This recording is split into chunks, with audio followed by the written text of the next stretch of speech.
डूब जाने का डर अक्सर पार जाने नहीं देता, कुछ खो जाने का खौफ बहुत कुछ पाने नहीं देता। जिंदगी का ये सफर मोहताज है कुर्बानी का, ये कुछ खाने नहीं देता, ये हमें सोने नहीं देता। पीरियोडिक टेबल उसने सुन लिया कि ये स्कूटर मांगेगा, तो जैसे बेटा मांगे हुआ ना, बाप ने कहा नो नहीं मिलेगा।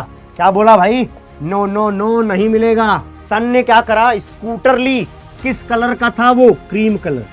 बोरेक्स के बारे में आज जो बताऊंगा उससे तुम्हारी बहुत सारी समस्याएं सॉल्व होगी। अगर आप ग्रुप नंबर 13 मेरे से पढ़ते हो पी ब्लॉक की, तो मैं ये गारंटी देता हूं एक भी रिएक्शन रटाना नहीं पड़ा, एक भी कह रहा हूं मैं।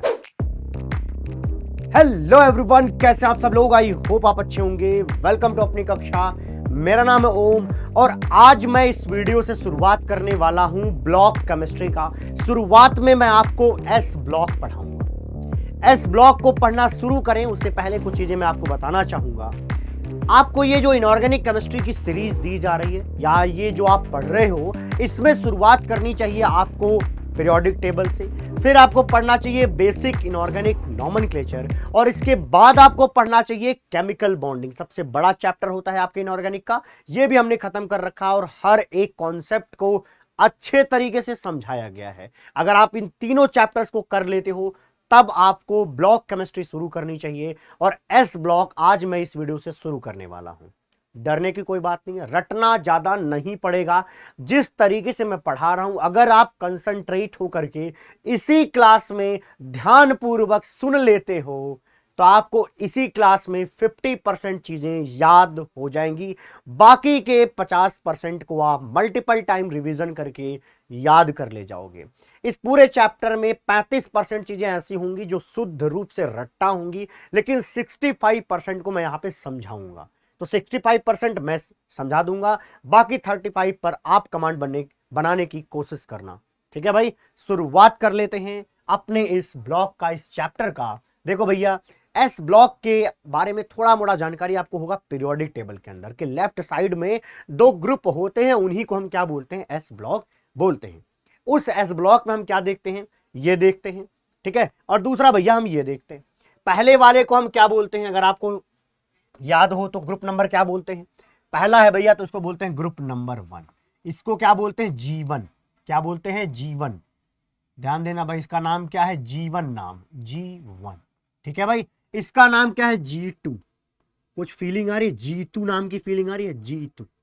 ठीक है, आगे जब भी पढ़ाऊंगा तो यही G2 और जीवन नाम की चीजें चलेंगे। ठीक है भाई, तो ये इसको बोलते हैं ग्रुप नंबर 2, इसको बोलते हैं ग्रुप नंबर 1। अरे सर, आपने हाइड्रोजन छोड़ दिया, गलत पढ़ा रहे हो।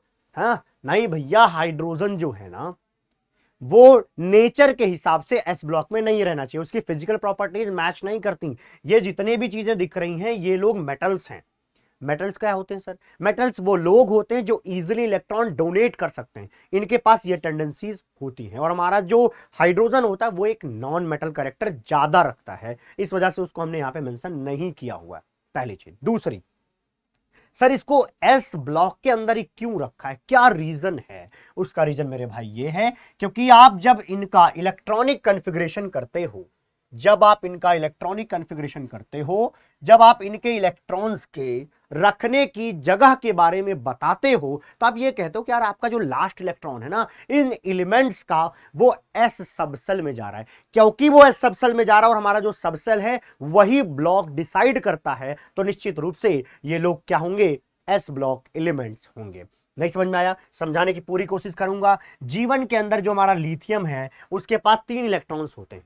तो इसको लिखने का तरीका क्या होता है कि पहले आप लिखिए इनर्ट गैस का क्या? Electronic configuration. तो पहला हमने लिखा, पहला इनर्ट गैस हीलियम। फिर हम यहां पे क्या लिखेंगे? लिखेंगे 2s1। अगर आप नीचे जाएं, हीलियम के बाद क्या लिखना होता है? नियॉन। इसके बाद यहां क्या लिखना होता है? 3s1। आप क्या कर रहे हो? नीचे की तरफ आ रहे हो, एक पीरियड छोड़ के नीचे जाओगे, एक नया सेल जुड़ जाएगा। यहां पे सेकंड था, यहां पे थर्ड सेल हो जाएगा। यहां पे क्या होगा? हीना, नीना। यहां पे कौन? और इसके बाद कौन? करीना। और इसके जेरोक्स कैसे होते हैं? रंगीन होते हैं। कैसे होते हैं जेरोक्स? रंगीन होते हैं। तो हमने लिख दिया। अच्छा, यहां पे देखो, यहां पे 3s1 था तो अगला 4s1, अगला क्या होगा भैया? 5s1, 6s1, 7s1। बोलो ठीक है क्या? अरे बोलो यार, इतना तो आनंद आना चाहिए, सिंपल सिंपल कहानी है ना। यहां पे देखो भैया, सब में एक एक इलेक्ट्रॉन है, तो जनरल इलेक्ट्रॉनिक कॉन्फ़िगरेशन अगर कोई पूछे तो क्या लिखोगे? Inert gas. क्या लिखोगे? Electronic configuration of inert gas and NS1। क्या? NS1। क्योंकि यहां पे बदल क्या रहा है? क्या बदल रहा है? एन बदल रहा है। यहाँ पे 2 है, यहाँ पे 3 है, यहाँ पे 4 5 6 7, और यहां पर क्या बदल रहा है? इनर्ट गैसेस बदल रहे हैं। ऐसा करने से आपको इलेक्ट्रॉनिक कॉन्फ़िगरेशन ऑफ ग्रुप 1 मिल जाएगा, कोई दिक्कत नहीं है भैया। G2 के अंदर जाते हैं।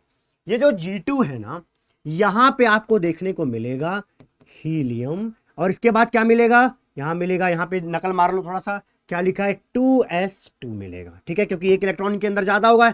अरे भाई, बेरिलियम के अंदर टोटल 4 इलेक्ट्रॉन्स होते हैं, तो आप यहां लिखोगे। हीलियम के बाद क्या लिखोगे? नियॉन। फिर क्या लिखोगे? आर्गन। फिर क्या लिखोगे? क्रिप्टन। फिर क्या लिखोगे? बोलो, जेनॉन। अगला क्या लिखोगे? बोलो भाई, रेडॉन, है ना। ये रेडॉन, आर क्या होता है? Radium. This is radium and this is radon, ठीक है भैया। यहाँ पे 2s2 है, तो यहाँ पे नकल मार लो, क्या लिखोगे? 3s2। Next one is 4s2, अगला 5s2, अगला बोलो, समझ में आया क्या? इनका जनरल इलेक्ट्रॉनिक कॉन्फ़िगरेशन लिखने को बोलूं तो आप क्या लिखोगे? आप लिखोगे इलेक्ट्रॉनिक कॉन्फ़िगरेशन ऑफ क्या? इनर्ट गैस, और इसके बाद क्या लिखोगे? NS2 लिखोगे। तो ये देखो भैया, जनरल लिखा है, N को बदलते जाओगे, लोगों के इलेक्ट्रॉनिक कॉन्फ़िगरेशन आपके सामने प्रस्तुत होते जाएंगे। शायद इतना समझने में कोई दिक्कत नहीं हुई होगी। और यहां पर जो आपका इलेक्ट्रॉन है वो कहां जा रहा है? S सबसेल के अंदर जा रहा है, लास्ट वाला इलेक्ट्रॉन। इसी वजह से ये सारे के सारे लोग S ब्लॉक के अंदर होते हैं। समझ में आ गया? समझ में आ गया? क्लियर? ठीक है भाई। अगर कोई पूछे कि यार सर 2 ही ग्रुप क्यों बना है, तो कहना यार देखो, S सबसेल है ना, उस S सबसेल में एक ही ऑर्बिटल होता है, S ऑर्बिटल, और S ऑर्बिटल में एक ही इलेक्ट्रॉन रहते हैं। अरे 2 इलेक्ट्रॉन रहते हैं, मैक्सिमम 2 इलेक्ट्रॉन रह सकते हैं। जितने मैक्सिमम नंबर ऑफ इलेक्ट्रॉन रह सकते हैं किसी सबसेल में, उतने ही ग्रुप पाए जाते हैं किसी के ब्लॉक में। तो यहां पर S सबसेल में 2, इस वजह से यहां पे 2 ग्रुप पाए जा रहे हैं। Super clear. आइए, ऑक्सीडेशन स्टेट। ऑक्सीडेशन स्टेट एक ऐसी स्टेट है, ऑक्सीडेशन स्टेट एक ऐसी स्टेट है जहां पे आप देखते हो कि आपका जो एलिमेंट्स है वो या तो इलेक्ट्रॉन दे रहा होता है, या तो इलेक्ट्रॉन ले रहा होता है, या तो न्यूट्रल के फॉर्म में होता है। इन 3 कंडीशन के बारे में आप पढ़ते हो, ठीक है। यहां पर सिंपली हमें आयन वाला फॉर्म पढ़ना है कि यार जो मान लो हमारा लिथियम है, हमारा जो ये लिथियम है, जहां पे आप लिखते हो कि हीलियम, फिर लिख देते हो इसके बाद 2s1। अगर मैं कहूं इसका आयनिक फॉर्म कौन सा एग्जिस्ट करेगा, तो आप बोलोगे देखो, यहां से आप इजीली ये वाला इलेक्ट्रॉन निकाल लो। अगर आप एक इलेक्ट्रॉन निकाल रहे हो तो लिथियम पर क्या आएगा? प्लस का चार्ज आएगा। और ये लिथियम प्लस का जो इलेक्ट्रॉनिक कॉन्फ़िगरेशन है वो किसके बराबर है? हीलियम के बराबर है। तो भैया हीलियम क्या है? एक इनर्ट गैस है, इसका मतलब लिथियम प्लस तक बनना लिथियम पसंद करेगा। मतलब Li टू Li प्लस आना आसान काम है, मतलब +1 बनाना आसान काम है। कोई दिक्कत की बात नहीं, क्योंकि वो कहां पे जाके रुक रहा है? इनर्ट गैस तक जाके रुक रहा है। अच्छा जी, इसका मतलब हुआ कि लिथियम की खोपड़ी पे जो +1 है, यही लिथियम का ऑक्सीडेशन स्टेट है। यही क्या है? ऑक्सीडेशन स्टेट है। इस प्रोसेस में लिथियम का क्या हो रहा है? ऑक्सीडेशन हो रहा है। नहीं समझ में आया? लिख देता हूं, यहां पे लिथियम को अगर आप ये बनाओगे तो यहां पर लिथियम का क्या हो रहा है? ऑक्सीडेशन हो रहा है। और वो एक ऐसी स्टेट पा रहा है जहां पर वहां पे इलेक्ट्रॉनिक कॉन्फ़िगरेशन इनर्ट गैस के बराबर हो रहा है। तो वो जो चार्ज है उसी को आप ऑक्सीडेशन स्टेट ऑफ लिथियम बोलते हो। और ये सारी की सारी जो आपको दिख रही हैं यहां पे मेटल्स, इन सब का +1 ही पाया जाएगा। तो ग्रुप 1 का जो ऑक्सीडेशन स्टेट होता है वो हमेशा +1 होता है। ये लाइन इंपॉर्टेंट है भैया, क्या? हमेशा।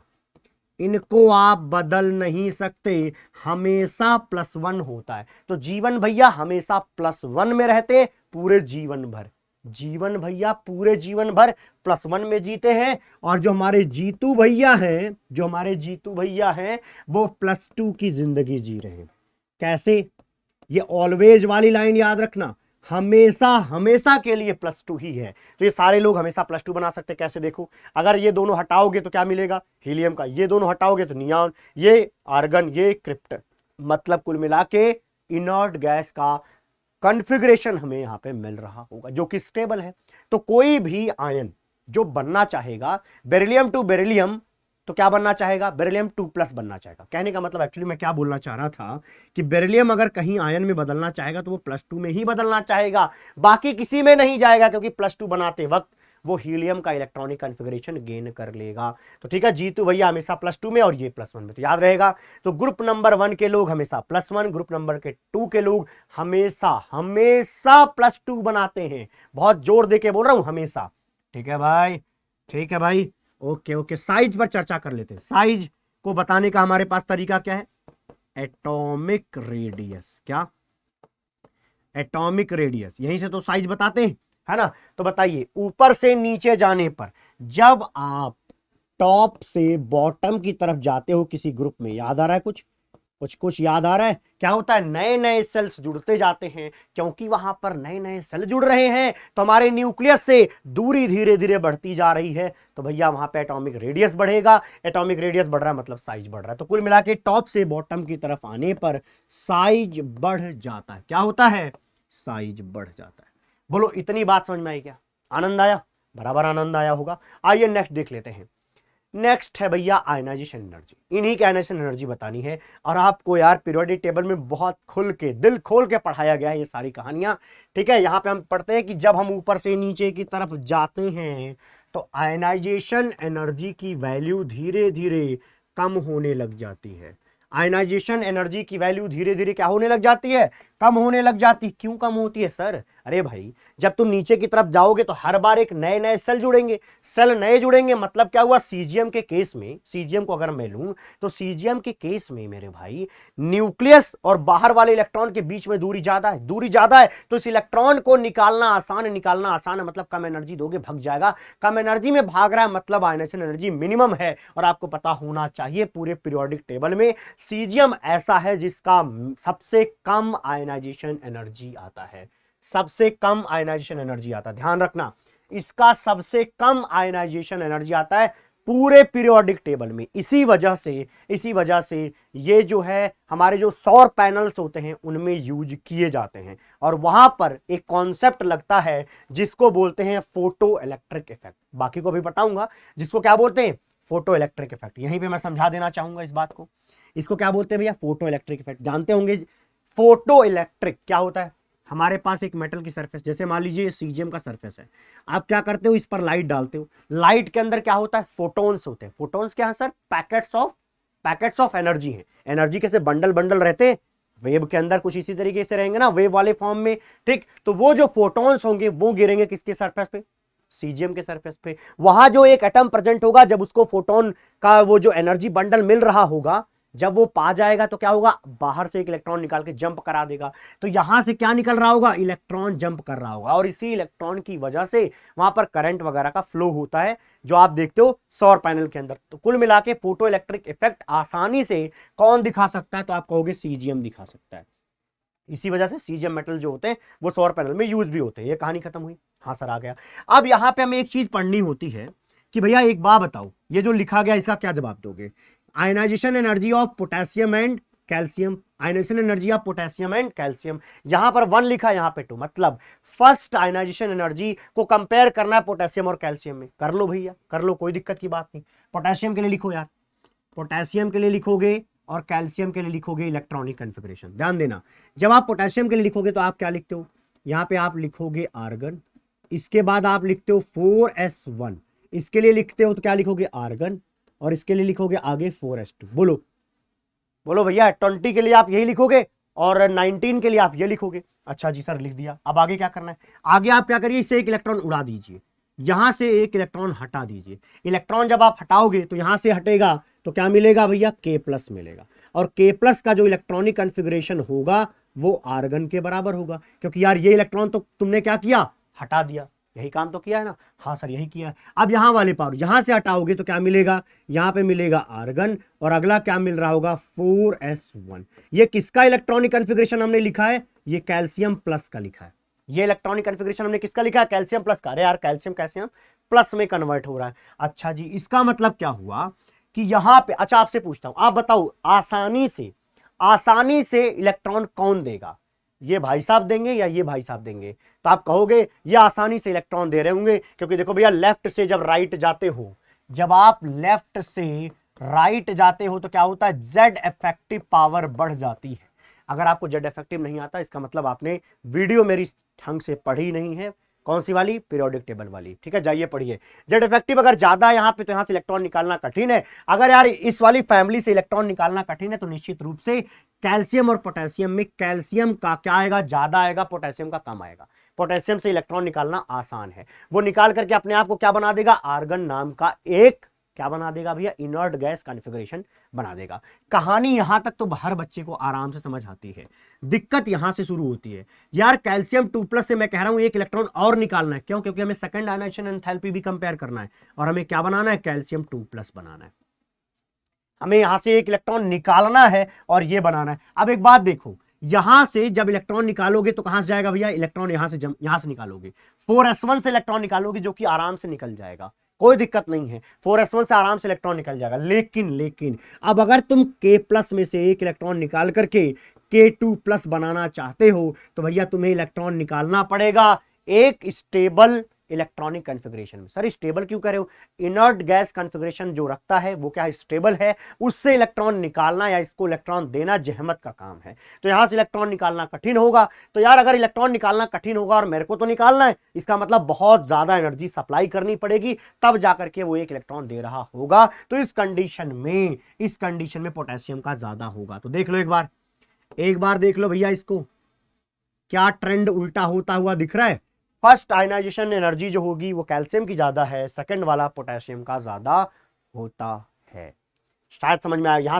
यहां वाले से इलेक्ट्रॉन निकालना आसान काम है यार, N=4 के अंदर बैठा है और आर्गन में जाकर के आप देखो N=3 में बैठा हुआ है, यहां से निकालना कठिन होगा और ये स्टेबल भी है। अब अगली चीज हम पढ़ते हैं मेटालिक करेक्टर। कुछ नया नहीं है मेटालिक करेक्टर, मेटल का करेक्टर। पहली बात तो समझ आए मेटल क्या होता है। ऐसे एलिमेंट जो आसानी से मेटल प्लस बना करके M+ बना करके इलेक्ट्रॉन दे देते हैं, जो लोग ये कार्यक्रम आसानी से कर लेते हैं ना, उन्हीं को मेटल घोषित करते हैं।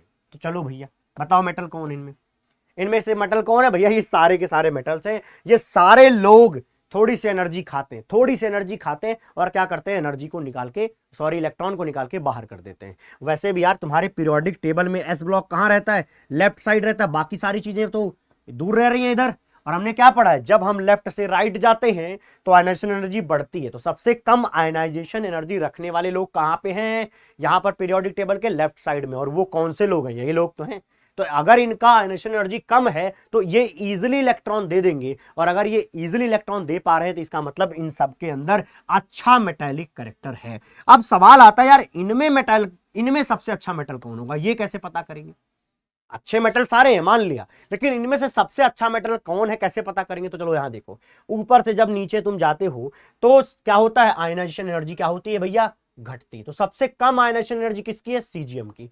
इसका मतलब क्या हुआ, सीजीएम जल्दी से इलेक्ट्रॉन देगा विद रिस्पेक्ट टू ऊपर के किसी से। अगर सीजीएम जल्दी इलेक्ट्रॉन दे रहा है, इसका मतलब वो अपना करेक्टर शो कर रहा है, कौन वाला, मेटालिक करेक्टर। तभी तो एक अच्छा मेटल बोला जाता है किसको, सीजीएम को। तो सीजीएम एक अच्छा मेटल होगा विद रिस्पेक्ट टू, चलो मान लो लिथियम लिख देता हूं, ठीक है। लिथियम का क्या होगा, आयनाइजेशन एनर्जी ज्यादा है, उससे इलेक्ट्रॉन निकालना थोड़ा कठिन पड़ेगा। ये भाई साहब तो जल्दी से इलेक्ट्रॉन दे देंगे, अपना करेक्टर शो कर देंगे, कौन सा, मेटल का करेक्टर। फील आ गई, बराबर समझ में आ गया। अच्छा, इसी वजह से जो सीजीएम होता है कहाँ यूज किया जा रहा है, फोटो इलेक्ट्रिक इफेक्ट में यूज किया जा रहा है। मतलब आपके सौर पैनल में बहुत सारी चीजें होती है, वहां पे भी यूज किया जाता है, रेडियो वगैरह में भी, ठीक है। हाँ, फ्लेम फोटोमेट्री, नाम क्या है, फ्लेम फोटोमेट्री। फ्लेम मतलब क्या होता है, ज्वाला, है ना। हमारे हॉस्टल का नाम, IIT दिल्ली में एक हॉस्टल है ज्वालामुखी हॉस्टल। तो देखो यहाँ पे फ्लेम मतलब क्या है, ज्वाला। फोटोमेट्री का मतलब समझना, उस ज्वाला के थ्रू यहाँ पर कुछ चेंज आता है किसी के अंदर। किसके अंदर आता है, वो जो एलिमेंट्स अभी पढ़े हैं एस ब्लॉक के अंदर, उन्हीं के अंदर कुछ चेंज आता है, उस कलर की वजह, उस ज्वाला की वजह से उसका कलर चेंज हो जाता है। तो यहां के लिए यूज किया जाता है शब्द फ्लेम फोटोमेट्री। समझाऊंगा, समझ में आएगा, एक एक स्टेप लेना। स्टेप नंबर 1 देखो क्या लिखा है, पढ़िए। स्टेप नंबर 1 में देखिए, एक हमने क्या किया हुआ है, एक क्यूब टाइप की कोई चीज बनाई हुई है। क्या किया हुआ है, एक क्यूब टाइप की कोई चीज बनाई हुई है। और यहां पे मैं मान लो कि आपको बोलने के लिए मैं बोल रहा हूं, चलो लिथियम ले लेता हूं। क्या, यहां पे मान लो मैं लिथियम ले लेता हूं, दिख रहा है यार, लिथियम Li नहीं लग रहा है कोई डब्बा बना दिया मैंने। थोड़ा सा खूबसूरत बनाते हैं, खूबसूरती का चक्कर कहाँ से ठीक करेंगे, हाँ ठीक है, आइए यहाँ पे क्या रखेंगे भाई, यहाँ पे मान लो मैंने यहाँ पे लिथियम ले लिया, अब तो ठीक लग रहा है, ठीक है। यहाँ पे मैंने लिथियम ले लिया और लिथियम मेटल है और वो पाया जाता है सॉलिड के फॉर्म में, ठीक है। उसको मैंने यहाँ पे डाल दिया, उसको थोड़ा सा क्या के कट मार दिया है। और एक चीज देखो लिया है, एक वायर है, ये होती है एक्चुअली प्लैटिनम की वायर, क्योंकि प्लैटिनम की वायर रिएक्टिविटी जल्दी शो नहीं करती फ्लेम में, इस वजह से हमने क्या लिया है, प्लैटिनम की एक वायर ली, ऊपर से पकड़ने का एक जुगाड़ बना रखा है। और जो ये वायर होती है ना वो कुछ इस तरीके की होती है, मछली पकड़ने का एक होता है ना जिसमें ऐसे आगे से थोड़ा सा ऐसे बना होता है, ठीक है, कुछ इसी तरीके का होता है। ये प्लेटिनम का हम बनाते हैं, फिर इसके बाद इसमें ये ऐसे से करके ऐसे से करते रहते हैं तो थोड़ा सा फंस जाता है। कौन फंसेगा भाई, यहाँ पे लिथियम मेटल फंस जाएगा। अब उस लिथियम मेटल को इस बुनसर बर्नर के पास लाएंगे। देखो इस बर्नर के पास जब आप लेके आते हो, जो लिथियम नॉर्मली कोई कलर शो नहीं करता, वो फ्लेम के पास आते ही एक कलर शो करने लग जाता है। हमने क्या किया, इसको यहां से उठाया, उठा करके फ्लेम में लगा दिया। फ्लेम में लगाने के बाद वहां पे हमें एक कलर दिखने लग जाता है। वो जो फ्लेम होती है ना, वो फ्लेम कलर्ड हो जाती है, क्योंकि उसमें हमने डाल क्या रखा है, लिथियम डाल रखा। तो लिथियम की वजह से यहां पर क्या हो जाता है, कलरफुल हो जाता है फ्रेम। इसी वजह से इस ज्वाला को जो कि कलरफुल हुआ है, तो इस पूरे मेथड को हम क्या बोलते हैं, फ्लेम फोटोमेट्री बोलते हैं। आइए अब आपको दिखाता हूं। ये मान लीजिए हमारे पास लिथियम, मैंने लिथियम लिया था, चलिए जी यहां पर हम लेंगे लिथियम। आप बताइए लिथियम के पास कितने इलेक्ट्रॉन, सर 3 इलेक्ट्रॉन होता है, अभी तो बताया था आपने। अच्छा जी, तो ये 3 इलेक्ट्रॉन होते हैं, भरो भैया। ये n=1 में मैंने 2 इलेक्ट्रॉन रख दिए, किसी को कोई समस्या नहीं होनी चाहिए। अगर है भी तो कोई बात नहीं भाई, दूर करो उसको। एक हमने यहां रखा, एक और हमने यहां पे मान लीजिए रख दिया, है ना, n=2। और जो ये बाहर प्रेजेंट है ये सेल नंबर 3 है। देखो होगा क्या, जब आप इस लिथियम के पास क्या लाओगे, हीट लाओगे। भाई तुम कर क्या रहे हो, लिथियम ले गए तुम इस ज्वाला के पास, और ये जो ज्वाला है, ये जो आग है, जो फ्लेम है, ये ऑक्सीडाइजिंग फ्लेम है। अब ऐसे नेचर में तुम कर रहे हो तो वहां पे ऑक्सीजन प्रेजेंट है, हीट भी है, तो इसी को बोला जा सकता है कि यार ऑक्सीडाइजिंग फ्लेम है, ठीक है, कोई अलग सी चीज नहीं होती ऑक्सीडाइजिंग फ्लेम। तो ये जो फ्लेम है, वो फ्लेम जब क्या होगा, यहां पे इसको हीट करेगा तो हीट में जो एनर्जी है उसको एब्जॉर्ब करेगा ये आउटर सेल पर प्रेजेंट एक इलेक्ट्रॉन। क्या करेगा, प्रेजेंट ये इलेक्ट्रॉन इसको क्या करेगा, एब्जॉर्ब करेगा। जब ये एब्जॉर्ब करेगा तो भैया वहां पे एक ट्रांजिशन देखने को मिलेगा। ये इलेक्ट्रॉन जंप करके कहां आ जाएगा, यहां बगल में पड़ोसी वाले आगे वाले सेल के पास आ जाएगा। ऐसा होने की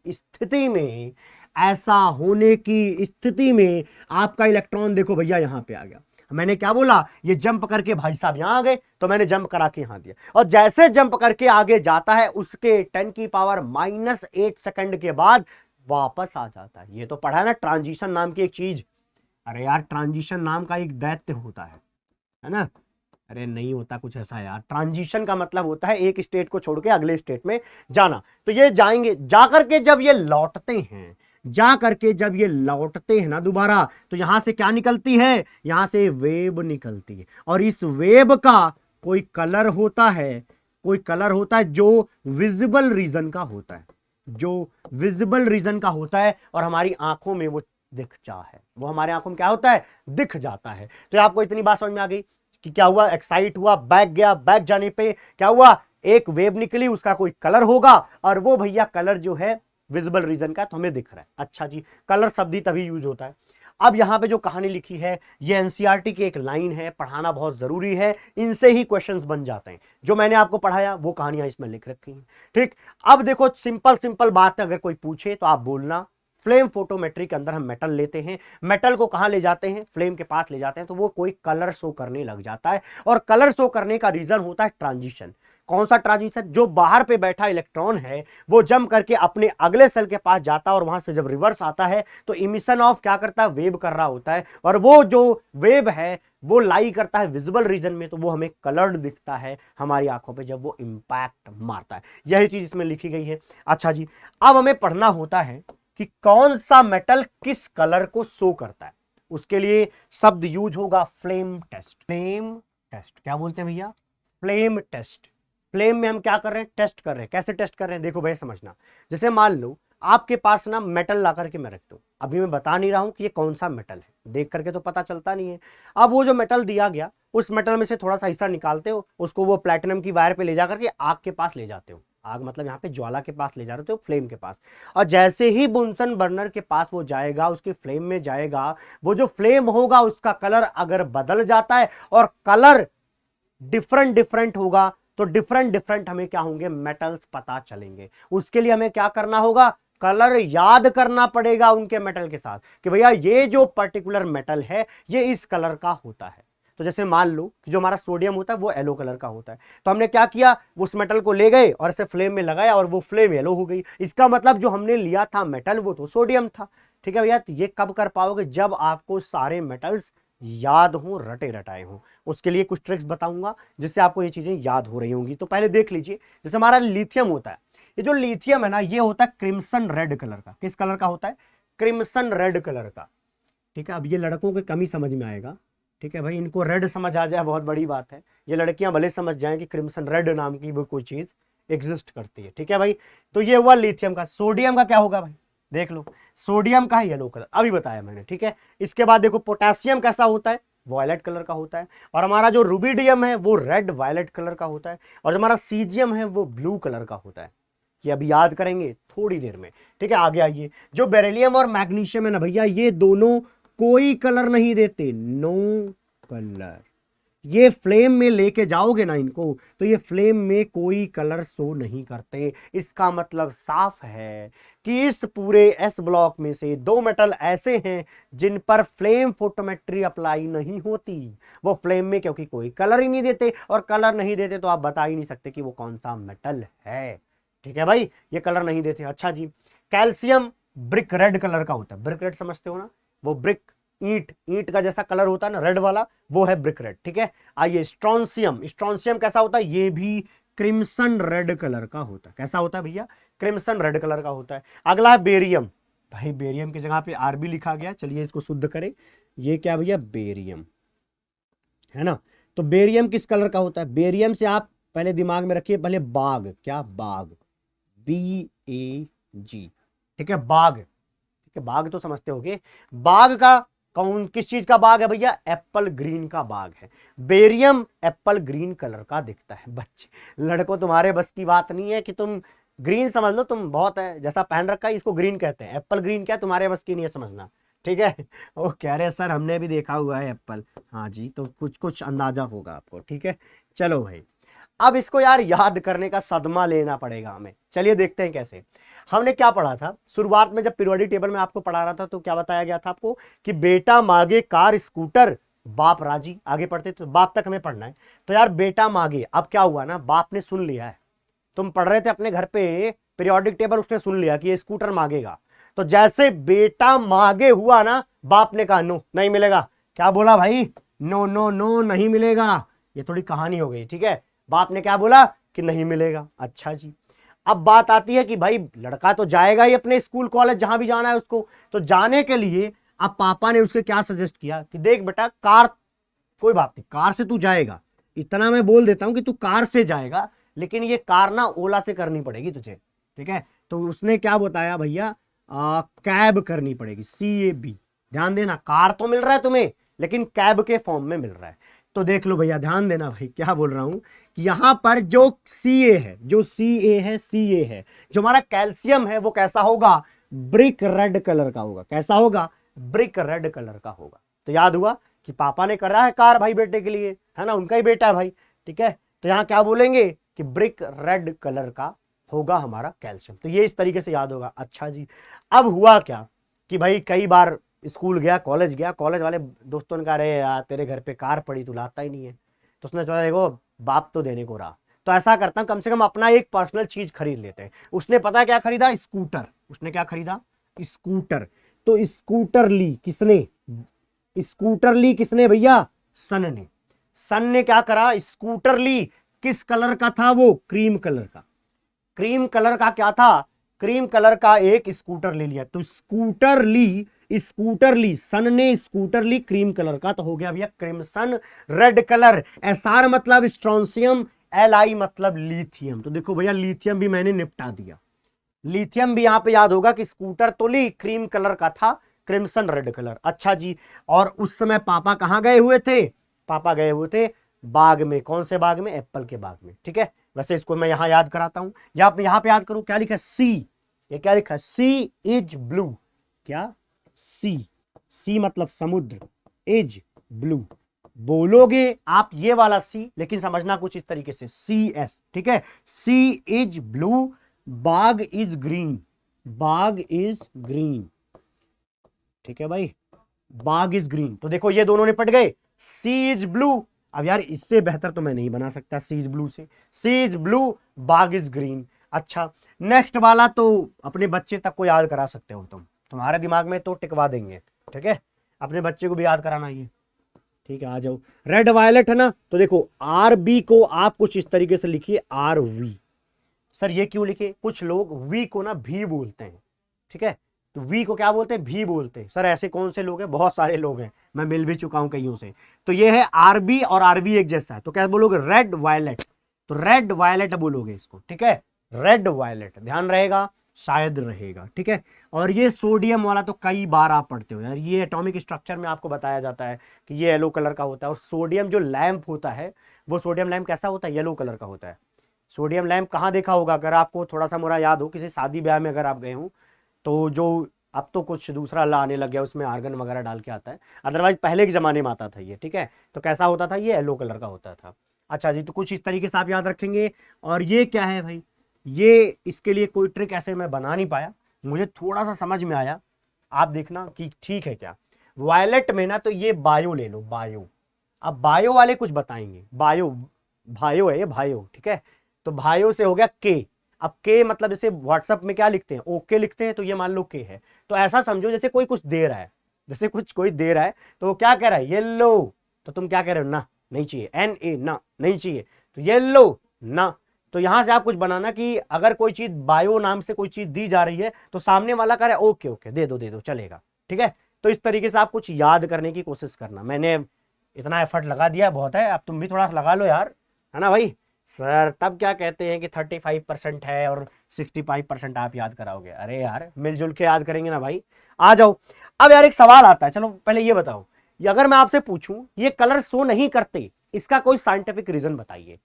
आपसे पूछता हूं, आप जवाब सोचो, आप क्या सोचोगे? अरे सर वो जो कलर आता था वो तो ट्रांजिशन की वजह से आता था, लगता है कि यहां पे ट्रांजिशन नहीं होता। अरे यही जवाब है, यही जवाब है भाई, कि यहां पे ट्रांजिशन आसानी से नहीं हो सकता, क्योंकि इसके इलेक्ट्रॉन क्या है? बहुत ही स्ट्रांगली बाउंड है, एक दूसरे बंधे हुए हैं न्यूक्लियस से, तो ये ट्रांजिशन नहीं कर पाता, इसी वजह से ये कलर शो नहीं करता। यही लिखा गया है, आपके एनसीईआरटी में मेंशन है, इससे रिलेटेड क्वेश्चंस बन सकते हैं, तो आपको पता होना चाहिए। शायद यहां तक समझने में कोई दिक्कत नहीं होगी। अब आ जाते हैं नेक्स्ट पॉइंट पे, that is metallic bonding. Metallic bonding को समझाने के लिए एक बहुत बेसिक सा थ्योरी है, जिसको बोलते हैं इलेक्ट्रॉन सी मॉडल। क्या बोलते हैं? इलेक्ट्रॉन सी मॉडल। इलेक्ट्रॉन सी मॉडल, यहां पे सी मतलब क्या भैया? समुद्र। तो इलेक्ट्रॉन के समुद्र वाला मॉडल क्या है वो बताता हूं। देखो मेटालिक बॉन्डिंग में क्या होता है, ये पाया कहां जाता है? दो मेटल्स के बीच में पाया जाएगा। मान लो हमारा एक टुकड़ा है मेटल का, मेटल हमने क्लस्टर लिया, है ना, मेटल को मान लो इतना कट करके अपने पास रखा, तो इसमें क्या होगा? इसमें एक मेटल दूसरे मेटल के ऐसे जस्ट पड़ोसी बन करके ऐसे बैठा होगा, मतलब थोड़ा गैप भी हो सकता है, ऐसे पड़ोसी में क्या होगा? बैठा होगा। और वहां किनारे किनारे ना इलेक्ट्रॉन का फ्लो होगा। इलेक्ट्रॉन का फ्लो कुछ इस तरीके से होगा कि वो महसूस होगा कि यार वहां पर इलेक्ट्रॉन का एक समुद्र है, जिसमें मेटल्स सेट किए गए। क्या सेट कर दिए गए हैं? मेटल्स सेट कर दिए गए। मेटालिक बॉन्डिंग ऑब्वियसली कहां पाया जाएगा यार? मेटल्स के अंदर पाया जाएगा। और मेटल के अंदर का करेक्टर क्या है कि वो जो बाहर वाला होता है ना इलेक्ट्रॉन, मतलब आउटर मोस्ट सेल के अंदर बैठा हुआ इलेक्ट्रॉन आसानी से निकल जाता है। और आसानी से निकल जाता है तो बहुत सारे मेटल के जो बाहर वाले इलेक्ट्रॉन है वो इधर उधर घूमते रहते हैं बाहर की तरफ। जब घूमते रहेंगे तो वो बाहर से देखने में कैसा लगेगा? अरे भाई यहाँ पे कोई समुद्र है, किसका? इलेक्ट्रॉन का। और उसी के बीच में मेटल्स के क्या बैठे हुए? कर्नल्स बैठे हुए हैं। वो जो जब आप किसी मेटल से इलेक्ट्रॉन निकालते हो तो अब उसके ऊपर एक पॉजिटिव चार्ज आता है, उसी पॉजिटिव चार्ज को हम क्या बोलते हैं, कर्नल्स बोलते हैं। देखिएगा आ जाएगा यहाँ पे, अकॉर्डिंग टू दिस थ्योरी, पहली लाइन पढ़िएगा, the metal atoms lose their valence electron readily, बहुत जल्दी निकाल देते हैं, they can form a group of positively charged ions, जिसको हम क्या बोलते हैं, कर्नल बोलते हैं। ठीक है भाई, अरे वो कर्नल नहीं जो आप देखते हो किसमें, सेना में। ठीक है, स्पेलिंग देख लो, KERNEL, ये क्या है, ये है group of positively charged ion. Group of positively charged ions को क्या बोलते हैं, कर्नल्स बोलते हैं। जैसे यहां पे देखिएगा, यहां पे आपको जल्दी समझ में आएगा, ये जो प्लस वाले हैं ये क्या है, ये मेटल हैं। ठीक है, जो पहले मेटल हुआ करते थे, मेटल एज एटम, उसने क्या किया, इलेक्ट्रॉन लूज कर दिया, क्योंकि वो इजीली क्या कर सकते हैं, इलेक्ट्रॉन निकाल सकते हैं। निकालने के बाद ये जो प्लस प्लस का एक ग्रुप बना, इसी को क्या बोलते हैं, कर्नल बोलते हैं। और यहां पर ये जो ग्रीन कलर का आप देख रहे हो, ये क्या है, हमारे इलेक्ट्रॉन्स हैं। और यहां पर ऐसा देखने पे लगेगा कि इलेक्ट्रॉन के समुद्र में ये भैया पॉजिटिव चार्ज रखने वाला जो आयन है वो वहां पे बैठा हुआ, सेट हुआ है। ठीक है, इसी को इलेक्ट्रॉन सी मॉडल कहते हैं। इससे आसान मॉडल क्या ही हो सकता है। ठीक है, अगला लिखा है, the positively charged metal ions are arranged in a definite geometric shape. ये ऐसा नहीं कि रैंडमली कहीं भी रहेंगे, ये एक ज्योमेट्रिक शेप में अच्छे तरीके से सेट होते हैं। This array of metal ions are submerged in the cell of, in the sea of freely moving electrons. समझ गए ना बात को? आपको बस क्या जानना है कि जो आपके ये set of positively charged ions हैं, जिनको हम कर्नल्स बोलते हैं, ये भाई साहब लोग अच्छे तरीके से ज्योमेट्रिक शेप में अरेंज होते हैं और वहां पर किनारे किनारे इलेक्ट्रॉन का फ्लो चलता रहता है। क्योंकि यहां पर हर तरफ इलेक्ट्रॉन का फ्लो रहेगा तो उस इलेक्ट्रॉन को ये भी खींचेंगे, ये भी खींचेंगे, तो यहां पर एक बैलेंसिंग बनी होगी, जिसको हम मेटालिक बॉन्ड कहते हैं। Super clear? हाँ सुपर क्लियर। आइए, इससे बहुत सारी चीजें हम क्या करेंगे, पता कर रहे होंगे। देखो, metallic bonding in group 1 and group 2, कहां पर अच्छी मेटालिक बॉन्डिंग होगी, जहां पर इलेक्ट्रॉन के नंबर ज्यादा होंगे वहां पर क्या होगा, मेटालिक बॉन्डिंग अच्छी होगी। यार ज्यादा इलेक्ट्रॉन होंगे तो उनमें जो कर्नल्स होंगे वो एक दूसरे को रिपेल नहीं करेंगे, क्योंकि उस पर क्या होगा, वो है क्या, set of positively charged, set of positively charged ions हैं। वो अगर दोनों दो प्लस एक साथ आ गए तो रिपेल कर देंगे, रिपेल ना करें इसलिए भैया बीच में इलेक्ट्रॉन क्या चाहिए, ज्यादा चाहिए। तो ज्यादा इलेक्ट्रॉन देने की क्षमता कहां पे है, आप कहोगे ग्रुप 2 के पास है। अरे भाई, अगर आपने क्या लिया, बेरिलियम लिया, तो बेरिलियम भैया +2 बनाएगा और वो क्या देगा, 2 इलेक्ट्रॉन देगा। ठीक है, समझ रहे हो ना बात को, 2 इलेक्ट्रॉन देगा। लेकिन ग्रुप 1 से मान लो आपने लिथियम लिया, तो लिथियम क्या करेगा, लिथियम प्लस बनाएगा और 1 इलेक्ट्रॉन यहां पे निकाल रहा होगा। तो इसका मतलब क्या हुआ, यहां पर जो सी होगा, जो समुद्र होगा, कहां वाले केस में, यहां वाले केस में जो समुद्र होगा वो ज्यादा अच्छा समुद्र नहीं होगा, क्योंकि वहां पे क्या है, नंबर ऑफ इलेक्ट्रॉन कम है। यहां पर ज्यादा नंबर ऑफ इलेक्ट्रॉन है तो यहां पर रिपल्सन के चांस घट जाएंगे दो पॉजिटिव चार्जेस के बीच में, तो मेटालिक बॉन्डिंग यहां पे ज्यादा होगी। अब अगर बॉन्डिंग ज्यादा है तो दो लोग एक दूसरे के करीब रहेंगे, अगर बंध के रहेंगे तो उनको मेल्ट करना कठिन है या आसान है, बोलो, मेल्ट करना कठिन है या आसान? आप कहोगे कि यार मेल्ट करना क्या होगा, कठिन होगा। अगर 2 इलेक्ट्रॉन होंगे तो पॉजिटिवली चार्ज के साथ रिपल्सन कम होगा, तो ज्यादा पॉजिटिव चार्जेस जो होंगे वो एक साथ एक गुच्छे में आकर के रह सकते हैं, ग्रुप में आराम से आके रह सकते हैं, तो उनको यार मेल्ट कराना कठिन पड़ जाएगा। मतलब कुल मिला के ग्रुप 2 का मेटालिक बॉन्डिंग ज्यादा आता है और वहां पे मेल्टिंग पॉइंट इसी वजह से ज्यादा आएगा। सेम कहानी बॉइलिंग पॉइंट में, क्योंकि बॉइलिंग पॉइंट निकालते किसके लिए, लिक्विड के लिए, और लिक्विड को क्या बनाते हैं, वेपर।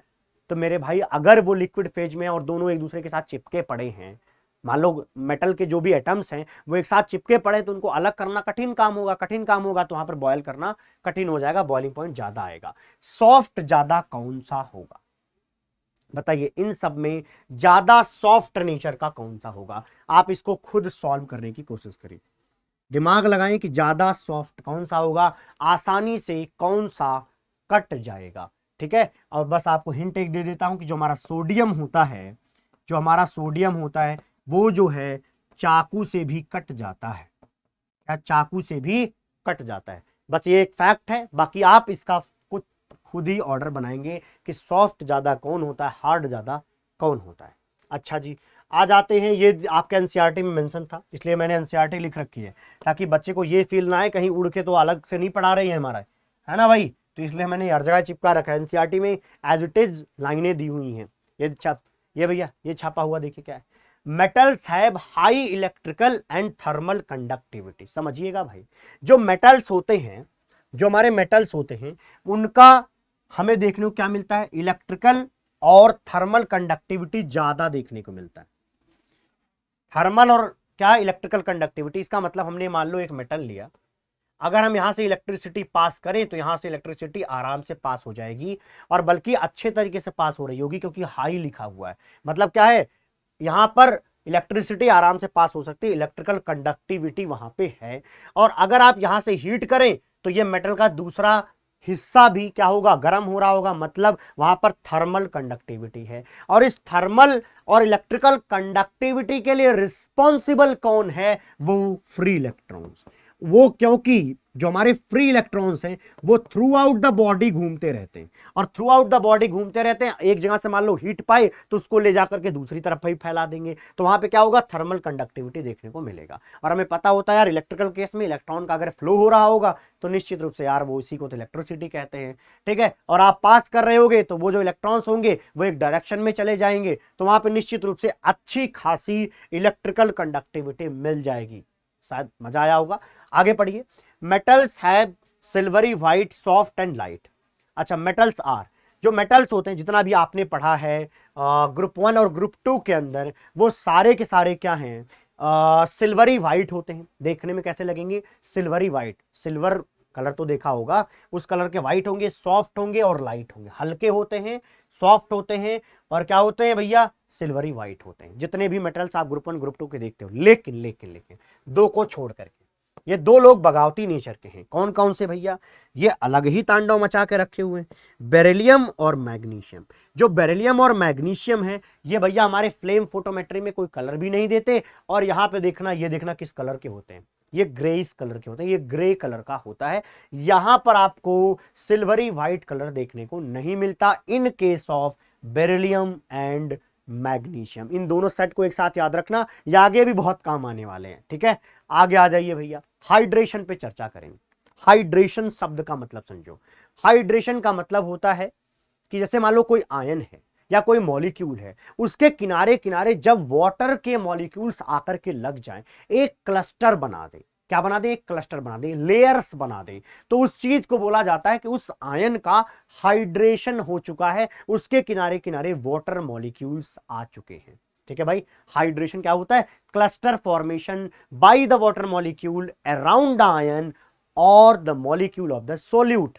आपने जो सॉल्यूट लिया हुआ है वो अगर आयन के फॉर्म में है तो भी ठीक है, मॉलिक्यूल के फॉर्म में है तब भी ठीक है भैया। और उसके किनारे किनारे अगर क्लस्टर का फॉर्मेशन हो जाता, लेयर का फॉर्मेशन हो जाता है बाय वाटर, तो उस चीज को हम बोलते हैं हाइड्रेशन। समझाता हूं, समझिएगा, इंपॉर्टेंट चीज है। जैसे मान लीजिए कि मैंने लिया है लिथियम, ले लेता हूं मैं, ठीक है। हमने लिया लिथियम प्लस, ठीक है भाई। अब इसके खोपड़ी पे कौन सा चार्ज है, पॉजिटिव चार्ज। इसको हमने पानी में डाला, तो भैया पानी का पहले बिहेवियर देखो। पानी होता कैसा है, पानी ऐसा होता है क्या, एक बार देख लो भाई, पानी ऐसा होता है क्या। मैं ऐसा क्यों बना रहा हूं, उसका एक रीजन है, वो भी समझ में आएगा, है ना। अब आप एक बात बताओ यार, जो ये पानी आप देख रहे हो, इसमें जो ऑक्सीजन है उस पर कौन सा चार्ज होगा, जो ये ऑक्सीजन है उस पर क्या होगा, इलेक्ट्रॉन की डेंसिटी होगी। क्या होगी, इलेक्ट्रॉन की डेंसिटी। लोन पेयर के फॉर्म में होती है क्या, हाँ सर होती है, सुना तो कुछ ऐसा ही है ना। अरे भाई कंफर्म कर लो यार, लोन पेयर होता है ना भाई, हाँ सर लोन पेयर होता है। और जो हाइड्रोजन और ऑक्सीजन है, उसमें से जो हमारा ऑक्सीजन होता है वो ज्यादा इलेक्ट्रोनेगेटिव है, इस वजह से ऑक्सीजन पर डेल प्लस चार्ज भी होता है। चलो उसको, सॉरी डेल नेगेटिव चार्ज, यहां पर डेल नेगेटिव और हाइड्रोजन पर डेल प्लस चार्ज होता है। तो देखो होगा क्या, ये जो कंप्लीट चार्ज है ना, ये जो कंप्लीट चार्ज है, इस ध्यान देना, इस पोलर मॉलिक्यूल, पोलर क्यों बोल रहा हूं, पोलर क्यों बोल रहा हूं, क्योंकि यार यहां पे पोलरिटी दिख रही है ना, बॉन्ड के अंदर क्या है, इलेक्ट्रॉन एफिनिटी, सॉरी इलेक्ट्रोनेगेटिविटी का डिफरेंस है। किसका किसका, इलेक्ट्रोनेगेटिविटी का डिफरेंस है। ऑक्सीजन ज्यादा इलेक्ट्रोनेगेटिव है, बॉन्ड के इलेक्ट्रॉन को वो अपनी तरफ ले गया तो उस पर क्या आएगा, डेल नेगेटिव, दूसरी तरफ डेल पॉजिटिव। इस तरीके से हमारा जो वाटर मॉलिक्यूल होता है पूरा का पूरा एक पोलर मॉलिक्यूल है। तो ये पोलर मॉलिक्यूल इस आयन के साथ इंटरेक्शन शो करता है। अगर इंटरेक्शन करेगा, और ये इंटरेक्शन कैसा होगा बताइए, ये इंटरेक्शन कैसा होगा, अट्रैक्टिव इंटरेक्शन होगा। बोलो अट्रैक्टिव होगा क्या, हाँ होगा, क्योंकि यार ऑक्सीजन की खोपड़ी पे जो इलेक्ट्रॉन की डेंसिटी है, उस इलेक्ट्रॉन की डेंसिटी पे तो नेगेटिव चार्ज है और सामने लिथियम पे पॉजिटिव है, तो यार प्लस जो है माइनस को तो खींचेगा ना। तो यहां पर जो इंटरेक्शन होता है उसको बोलते हैं ion dipole interaction. Ion dipole interaction अगर आपने मेरी वीडियो सुनी होंगी तो इसके अंदर ये बहुत अच्छे तरीके से एक्सप्लेन किया गया है कि हाइड्रेशन के वक्त हम आयन डाइपोल इंटरेक्शन करवाते हैं। तो यहां पे मैंने समझा भी दिया कि देखो यार वाटर एक डाइपोल है, ये डाइपोल इस आयन के साथ इंटरेक्ट कर रहा है और ये जो इंटरेक्शन उसको नाम दिया जाता है आयन डाइपोल इंटरेक्शन। इतनी बात समझ में आ गई। और इसी इंटरेक्शन की वजह से लिथियम के किनारे किनारे वाटर मॉलिक्यूल्स आ जाते हैं। अभी मैंने सिर्फ 4 वाटर मॉलिक्यूल्स दिखाए हैं, लेकिन यहां बहुत सारे वाटर मॉलिक्यूल्स होंगे। और एक चीज और देखो, एक ही लेयर नहीं बनती, यहां पर बहुत लेयर्स बन सकती हैं। अभी देखो जैसे एक लेयर है ना, मैं यहां पे ऐसे बना देता हूं। अभी मैंने एक लेयर बनाई है, लेयर समझ पा रहे हो? अरे यार लिथियम बीच में, लिथियम के किनारे किनारे एक लेयर का वाटर मॉलिक्यूल और बाहर भी तो वाटर होगा, है ना। तो जो बाहर होता है वाटर, मान लो कि मैंने यहां पे वाटर बनाया, शायद हमें जगह भी चाहिए लिखने को, तो यहां पे मैं वाटर बनाता हूं यहां पे। तो यहां पे मान लो मैंने बनाया वाटर, ठीक है, मैं सिर्फ एक मॉलिक्यूल बना रहा हूं। ये वाला मॉलिक्यूल जो होगा उस पर जो लोन पेयर होगा वो भैया इसके साथ भी इंटरेक्ट करेगा। एक लेयर तो घेर ही रखा है वाटर ने, एक उस लेयर के बाहर वाला भी वाटर उस लिथियम प्लस के साथ फोर्स ऑफ अट्रैक्शन दिखा रहा होगा। क्या दिखा रहा होगा? फोर्स ऑफ अट्रैक्शन दिखा रहा होगा। और इसी फोर्स ऑफ अट्रैक्शन की वजह से लिथियम के किनारे किनारे मल्टीपल लेयर्स ऑफ वाटर आकर के लग जाती हैं और उसको बोला जाता है कि इस समय हमारा लिथियम जो है क्या हो चुका है? हाइड्रेट हो चुका है, उसका हाइड्रेशन किया जा चुका है। तो समझ में आया क्या कि क्लस्टर का फॉर्मेशन हो रहा है किसके द्वारा? वाटर मॉलिक्यूल्स के द्वारा। कहां पर? किसके किनारे? आयन के किनारे। तो यह बात आपको समझ में आई क्या? हाँ। और अब एक चीज और बताता हूं, जो ये हाइड्रेशन है वो इस बात पे डिपेंड करता है कि जो आपका वो आयन है ना, उस आयन में कितना चार्ज है। अगर वो चार्ज की डेंसिटी ज्यादा रखता है तो वो किनारे किनारे के बहुत सारे वाटर मॉलिक्यूल्स को खींच के रखेगा, एक बहुत अच्छा क्लस्टर बना देगा। और अच्छा क्लस्टर बनाएगा तो उसको क्या बोला जाएगा कि वहां पर बहुत अच्छा हाइड्रेशन हो रहा है उस आयन का। और लिथियम के साथ यही होता है। लिथियम क्या है? छोटा सा है और उस पर एक क्या है? प्लस चार्ज है। इसकी वजह से वो बहुत ज्यादा वाटर मॉलिक्यूल्स एक साथ लाएगा, अपने किनारे किनारे लगा देगा। लेकिन अगर मैं लिथियम की जगह पर सोडियम ले लूं, Na+ ले लूं, तो अब एक चीज देखो, लिथियम प्लस और सोडियम में, लिथियम प्लस और सोडियम में सोडियम की साइज पहले से बड़ी है। भाई लिथियम तो छोटा होता है, तो लिथियम छोटा है, ध्यान देना, लिथियम इतना बड़ा है और सोडियम देखो इतना बड़ा है। इस पर भी एक प्लस चार्ज है, इस पर भी एक प्लस चार्ज है। अब आप एक बात बताओ, वाटर किससे ज्यादा इंटरेक्ट होना चाहेगा, इससे या इससे? कहां जाना चाहेगा? इससे जाना चाहेगा इंटरेक्ट होने, क्योंकि यहां कम जगह में एक ही पॉजिटिव चार्ज है, यहां पर इतनी बड़ी जगह में एक पॉजिटिव चार्ज। तो ये वाला जो पॉजिटिव चार्ज होगा वो पूरे बॉडी पर जब स्प्रेड आउट होगा तो एक पॉइंट पर जो डेंसिटी होगी बहुत ही कम होगी इसके केस में, लेकिन यहां पर चार्ज डेंसिटी ज्यादा होगी और उसी चार्ज डेंसिटी की वजह से ही तो ये वाटर उनके पास जा रहा है। इसका मतलब लिथियम प्लस का हाइड्रेशन बहुत ज्यादा होगा, लेकिन Na+ का हाइड्रेशन उतना नहीं होगा। The reason is charge density. क्या? Charge density. तो hydration is directly proportional to charge density. जैसे होता क्या है, यहां पर तो भैया देखो लिथियम छोटा सा है, इस लिथियम किनारे मल्टीपल लेयर्स लग सकती हैं, यहां मल्टीपल लेयर्स नहीं लगेंगे, यहां पर सिर्फ एक लेयर होगा और इसी एक लेयर में इनका काम निपट जाएगा। यहीं पर वाटर मॉलिक्यूल्स होंगे, इससे बाहर उनकी क्षमता नहीं है, क्योंकि भैया Na+ में चार्ज डेंसिटी क्या होगी? कम होगी। ये बाहर के वाटर मॉलिक्यूल्स को और ज्यादा इंटरेक्ट नहीं करेगा। आई होप आप समझ चुके होंगे। आइए आपको दिखाते हैं कि मान लो मेरे को कंपेयर करना है Na+ और लिथियम प्लस को। क्या? Na+ और लिथियम प्लस को कंपेयर करना है, तो मैं बोल रहा हूं कि रेडियस देखो लेकिन गैसियस फेज में देखो। तो बताइए, गैसियस फेज में लिथियम जो कि गैसियस फेज में है, सोडियम जो कि गैसियस फेज में है, ये भी प्लस है और ये भी प्लस है। बताइए बड़ा कौन होगा? गैसियस फेज में। मैं वाटर के केस में नहीं कह रहा हूं, मैं क्या कह रहा हूं, ये गैस में, लिथियम गैस है तो वहां पर सिर्फ लिथियम ही होंगे। वहां पे क्या देखने को मिलेगा भैया? Na+ क्या होता है, बड़ा होता है। यूजुअली हमें पता भी होता है Na प्लस बड़ा होता है, ठीक है। लेकिन गैसियस में, लेकिन अगर मैं कहूं कि रेडियस हमें कंपेयर करना है लेकिन पानी के अंदर, एक्वस कंडीशन के अंदर, आप देखो यहां लिथियम मल्टीपल लेयर्स बनाएगा तो भैया लिथियम के किनारे तो बहुत ज्यादा वाटर मॉलिक्यूल आ गए, तो यार यहां पर रेडियस किसको लेंगे, वाटर को भी इंक्लूड करेंगे। अरे क्योंकि यार फ्री अलग थोड़ी है, वो उससे उसी से कंबाइंड है। तो इस समय एक्वस कंडीशन के अंदर अगर रेडियस की बात करें तो लिथियम प्लस एक्वस के कंडीशन में बड़ा होगा with respect to Na plus aqueous की कंडीशन में। ये भाई साहब के किनारे ज्यादा वाटर मॉलिक्यूल नहीं होंगे तो ये छोटा सा होगा, यहां पर बहुत ज्यादा वाटर मॉलिक्यूल्स होंगे तो ये साइज में बड़ा होगा, है ना। अब आपसे एक चीज पूछता हूं, बताइए आयन डाइपोल इंटरेक्शन ज्यादा कहां पे देखने को मिलेगा। आप कहोगे सर यहीं पे देखने को मिलेगा, क्योंकि यहां पे चार्ज डेंसिटी ज्यादा है लिथियम के केस में। क्या लिथियम छोटा है और चार्ज दोनों पे क्या है, +1 ही था, तो यहां पर चार्ज डेंसिटी ज्यादा है, इस वजह से यहां पर आयन डाइपोल इंटरेक्शन ज्यादा हो पा रहा है और इसी वजह से इसके किनारे बहुत ज्यादा वाटर मॉलिक्यूल्स आ रहे थे। तो आप क्या बोलोगे कि लिथियम प्लस के केस में with respect to Na plus आपको क्या देखने को मिलेगा, आयन डाइपोल इंटरेक्शन देखने को मिलेगा। आइए यहां पर भी एक्वस ही है। अब आप बताइए हाइड्रेशन एनर्जी कहां पे ज्यादा होगी। हम सवाल आता है सर हाइड्रेशन एनर्जी तो आपने बताई ही नहीं। समझिएगा, हाइड्रेशन एनर्जी नाम से मतलब समझ में आ रहा है। अब एक बात देखो यार, जब कहीं पर क्या होगा, इंटरेक्शन होगा, अट्रैक्टिव फोर्स वाला इंटरेक्शन होगा, तो वहां से क्या होगा, एनर्जी निकलेगी, क्योंकि वो सिस्टम क्या हो रहा होता है, स्टेबल हो रहा होता है। क्या हो रहा होता है, स्टेबल हो रहा होता है। जैसे मान लीजिए मेरे पास लिथियम प्लस गैस के फॉर्म में थे, इसको मैंने पानी में डाल दिया और यहां पे क्या बन गया, लिथियम प्लस एक्वस बन गया। ठीक है, देखो भाई ध्यान से, लिथियम प्लस जो कि पहले गैसियस फॉर्म में था उसको मैंने पानी के अंदर डाला, बाद में वो क्या बन गया, लिथियम प्लस एक्वस, मतलब ऐसा कुछ बन गया जहां पर लिथियम प्लस के किनारे किनारे वाटर मॉलिक्यूल्स आ गए और वाटर मॉलिक्यूल्स में जो ऑक्सीजन की खोपड़ी पे लोन पेयर हैं वो लोन पेयर इस प्लस के साथ इंटरेक्ट करने लग गए। अगर इंटरेक्ट करने लग गए तो फोर्स ऑफ अट्रैक्शन होगा, और अगर फोर्स ऑफ अट्रैक्शन होगा तो वो सिस्टम स्टेबल होगा, और अगर वो सिस्टम स्टेबल होगा तो अपने अंदर से एनर्जी निकालेगा। अगर वो एनर्जी निकाल रहा है तो उसी एनर्जी को एक नाम दे देते हैं जिसको बोलते हैं हाइड्रेशन एनर्जी। वो जो एनर्जी निकलती है, energy is due to the hydration of the lithium positive, इसी वजह से वो निकली हुई एनर्जी को हम क्या बोलते हैं, लिथियम का हाइड्रेशन एनर्जी बोलते हैं। तो क्या बोलोगे, जहां पर ज्यादा इंटरेक्शन होगा, ज्यादा फोर्स ऑफ अट्रैक्शन होगा, वहीं के केस में क्या होगा, हाइड्रेशन एनर्जी ज्यादा आ रहा होगा। बोलो समझ में आया क्या, बराबर समझ में आया होगा, मुझे पूरा भरोसा है ना। आगे आइए मोबिलिटी पर।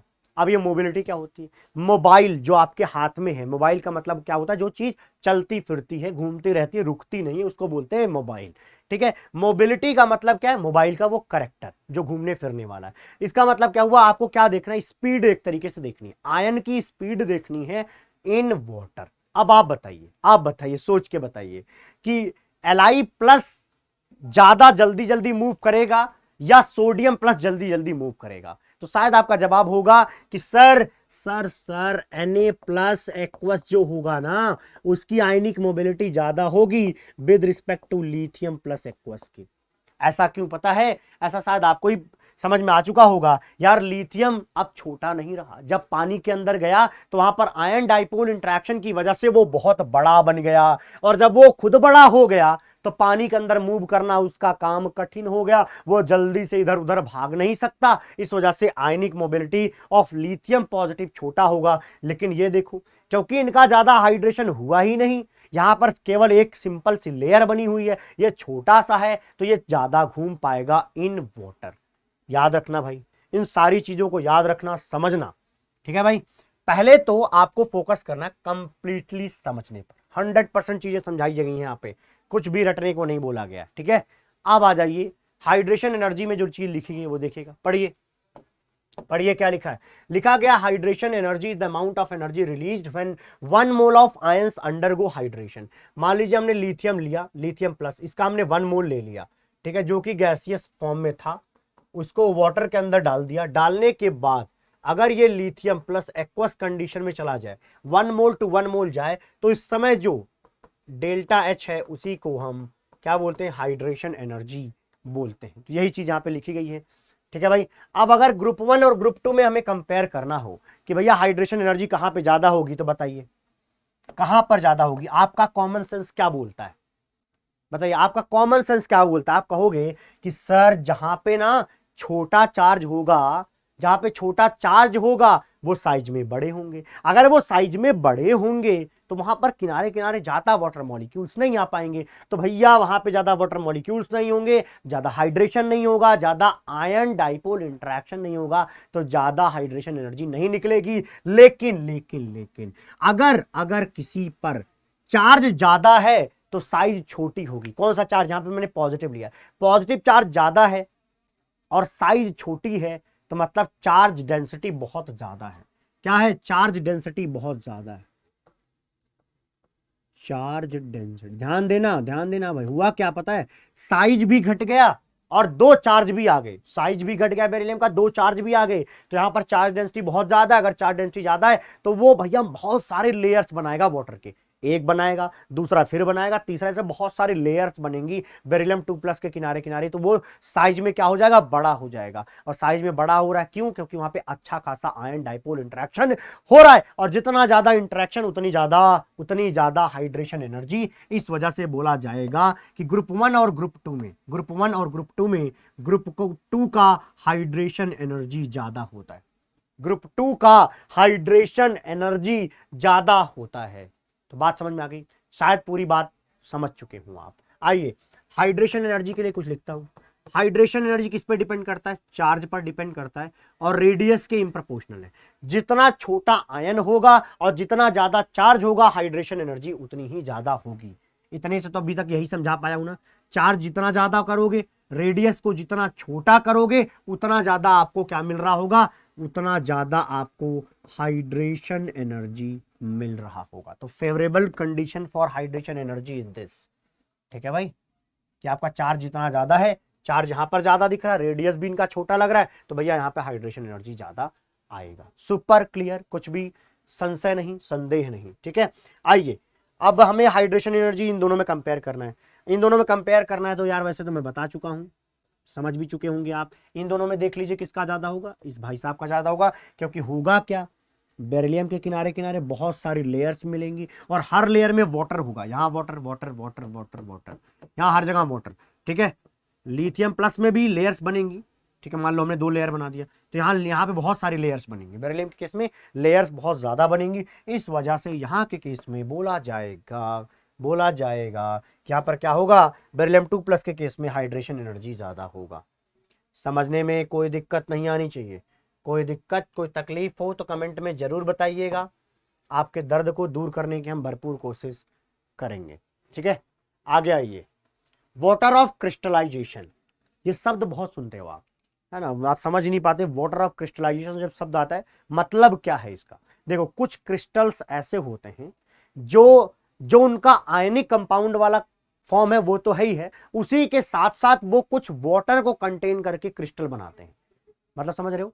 फीलिंग लेना चाहते हो? देख लो, यहाँ पे एक चीज मैं आपके सामने प्रस्तुत कर रहा हूं, ये देखिए, ये यहां से आप पकड़ ले जाओगे। क्या लिखा है यहां पर? देखो, ये भैया LiCl नाम का जो हमारा आयनिक कंपाउंड है ना, ये जब क्रिस्टलाइज होता है तो अपने साथ वो 2 वाटर मॉलिक्यूल चिपका लेता है। एक LiCl मॉलिक्यूल 2 वाटर मॉलिक्यूल के साथ इंटरेक्ट होता है। और वो भैया ऐसा नहीं है कि वो लिक्विड के फॉर्म में चले जाते हैं, नहीं, वो एक क्रिस्टल के फॉर्म में रहते हैं।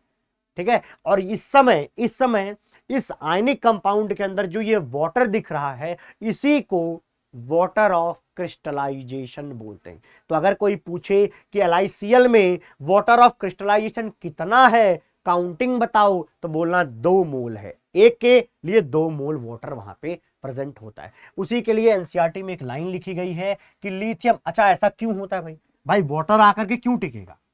सवाल ये है ना कि भाई वाटर इनके साथ आके क्यों टिकेगा? इनके साथ तो नहीं टिकता। देखो भाई, जो हमारे घर में नमक पाया जाता है NaCl, इसके साथ तो वाटर के लिए कभी आपने कभी फॉर्मूला पढ़ा है इस तरीके से .2H2O? नहीं पढ़ा होगा। डायरेक्टली क्या लिखा रहता है? NaCl लिखा। यहां पर कोई भी वाटर ऑफ क्रिस्टलाइजेशन नहीं होता, तो आखिरकार LiCl के साथ ही क्यों होता है? अब सवाल आता है क्यों होता है? यहां तो नहीं होता, यहां तो वाटर ऑफ मॉलिक्यूल नहीं है, मतलब यहां पर वाटर ऑफ क्रिस्टलाइजेशन नहीं है, यहां पर है। यहां पर क्यों है और यहां पर क्यों नहीं है? तो इसका जवाब यह है कि देखो भैया, लिथियम प्लस जो होता है ना, वो होता है बहुत छोटा सा, लेकिन Na+ होता है साइज में बड़ा। तो जब वाटर मॉलिक्यूल को खींचने की बारी आती है तो ये भाई साहब का चार्ज डेंसिटी ज्यादा है। अगर इनकी चार्ज डेंसिटी ज्यादा है तो वो क्या करेंगे, वो क्या करेंगे, वाटर को खींच के अपने साथ रख लेंगे। लेकिन ये भाई साहब Na+ नहीं खींच पाते, इस वजह से NaCl के साथ कोई भी वाटर देखने को क्रिस्टल के फॉर्म में नहीं मिलता। अरे समझ में आ चुका होगा शायद, तो पढ़ लीजिए क्या लिखा है। लैंग्वेज देखिएगा, पेपर में पूछा जाएगा कि lithium plus has maximum degree of hydration so its salt are mostly hydrated. Mostly hydrated मतलब उस तरीके से वहां पे पानी मिल रहा होगा। अगली लाइन पढ़िएगा, क्या लिखा, क्या लिखा है भैया, लिखा गया है कि MgCl2 एंड CaCl2। ध्यान दीजिएगा क्या बोलना चाह रहा हूं मैं। ओके, यहां पे जो हमारा MgCl2 होता है वो पाया जाता है Mgcl2.6H2O के फॉर्म में क्रिस्टल में, और जो हमारा CaCl2 है वो पाया जाता है CaCl2.6H2O के फॉर्म में। लेकिन इसी Mg का पड़ोसी जो कि ग्रुप 1 के अंदर है वो है Na, तो NaCl के साथ कोई पानी नहीं पाया जाता। और कैल्शियम के पड़ोस में कौन रहता है, पोटेशियम, वहां पे KCl, यहां पर भी कोई water of molecule water of crystallization नहीं पाया जाता। ध्यान दीजिएगा भाई, ध्यान दीजिएगा, यहां पे नहीं पाया जाता, लेकिन यहां पर देख लो वाटर हमें दिख रहा है। अब कोई पूछे क्यों, जवाब वही पुराना वाला चिपका दो। क्या बोलोगे कि देखो यार मैग्नीशियम में मैग्नीशियम 2+ होता है, तो वो 2+ है तो भैया चार्ज डेंसिटी ज्यादा है, चार्ज डेंसिटी ज्यादा है तो वाटर मॉलिक्यूल अपने आसपास लाके रख लेगा, लेकिन यहां पर चार्ज डेंसिटी उतना नहीं है।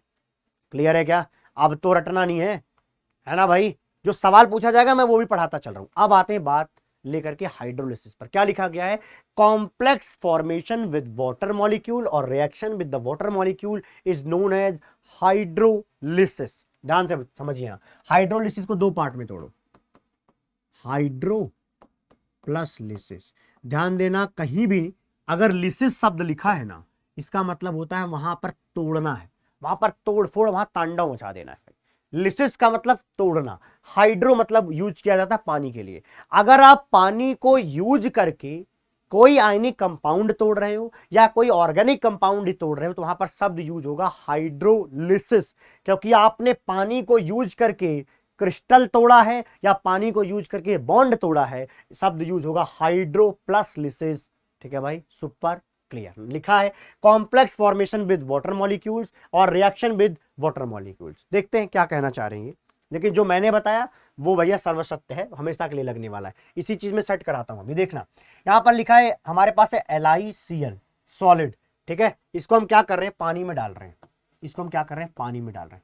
जब हम इसको पानी में डालते हैं तो हमें क्या मिलता है पता है, Li प्लस एक्वस मिलता है, और दूसरा क्या मिलता है, Cl नेगेटिव एक्वस मिलता है।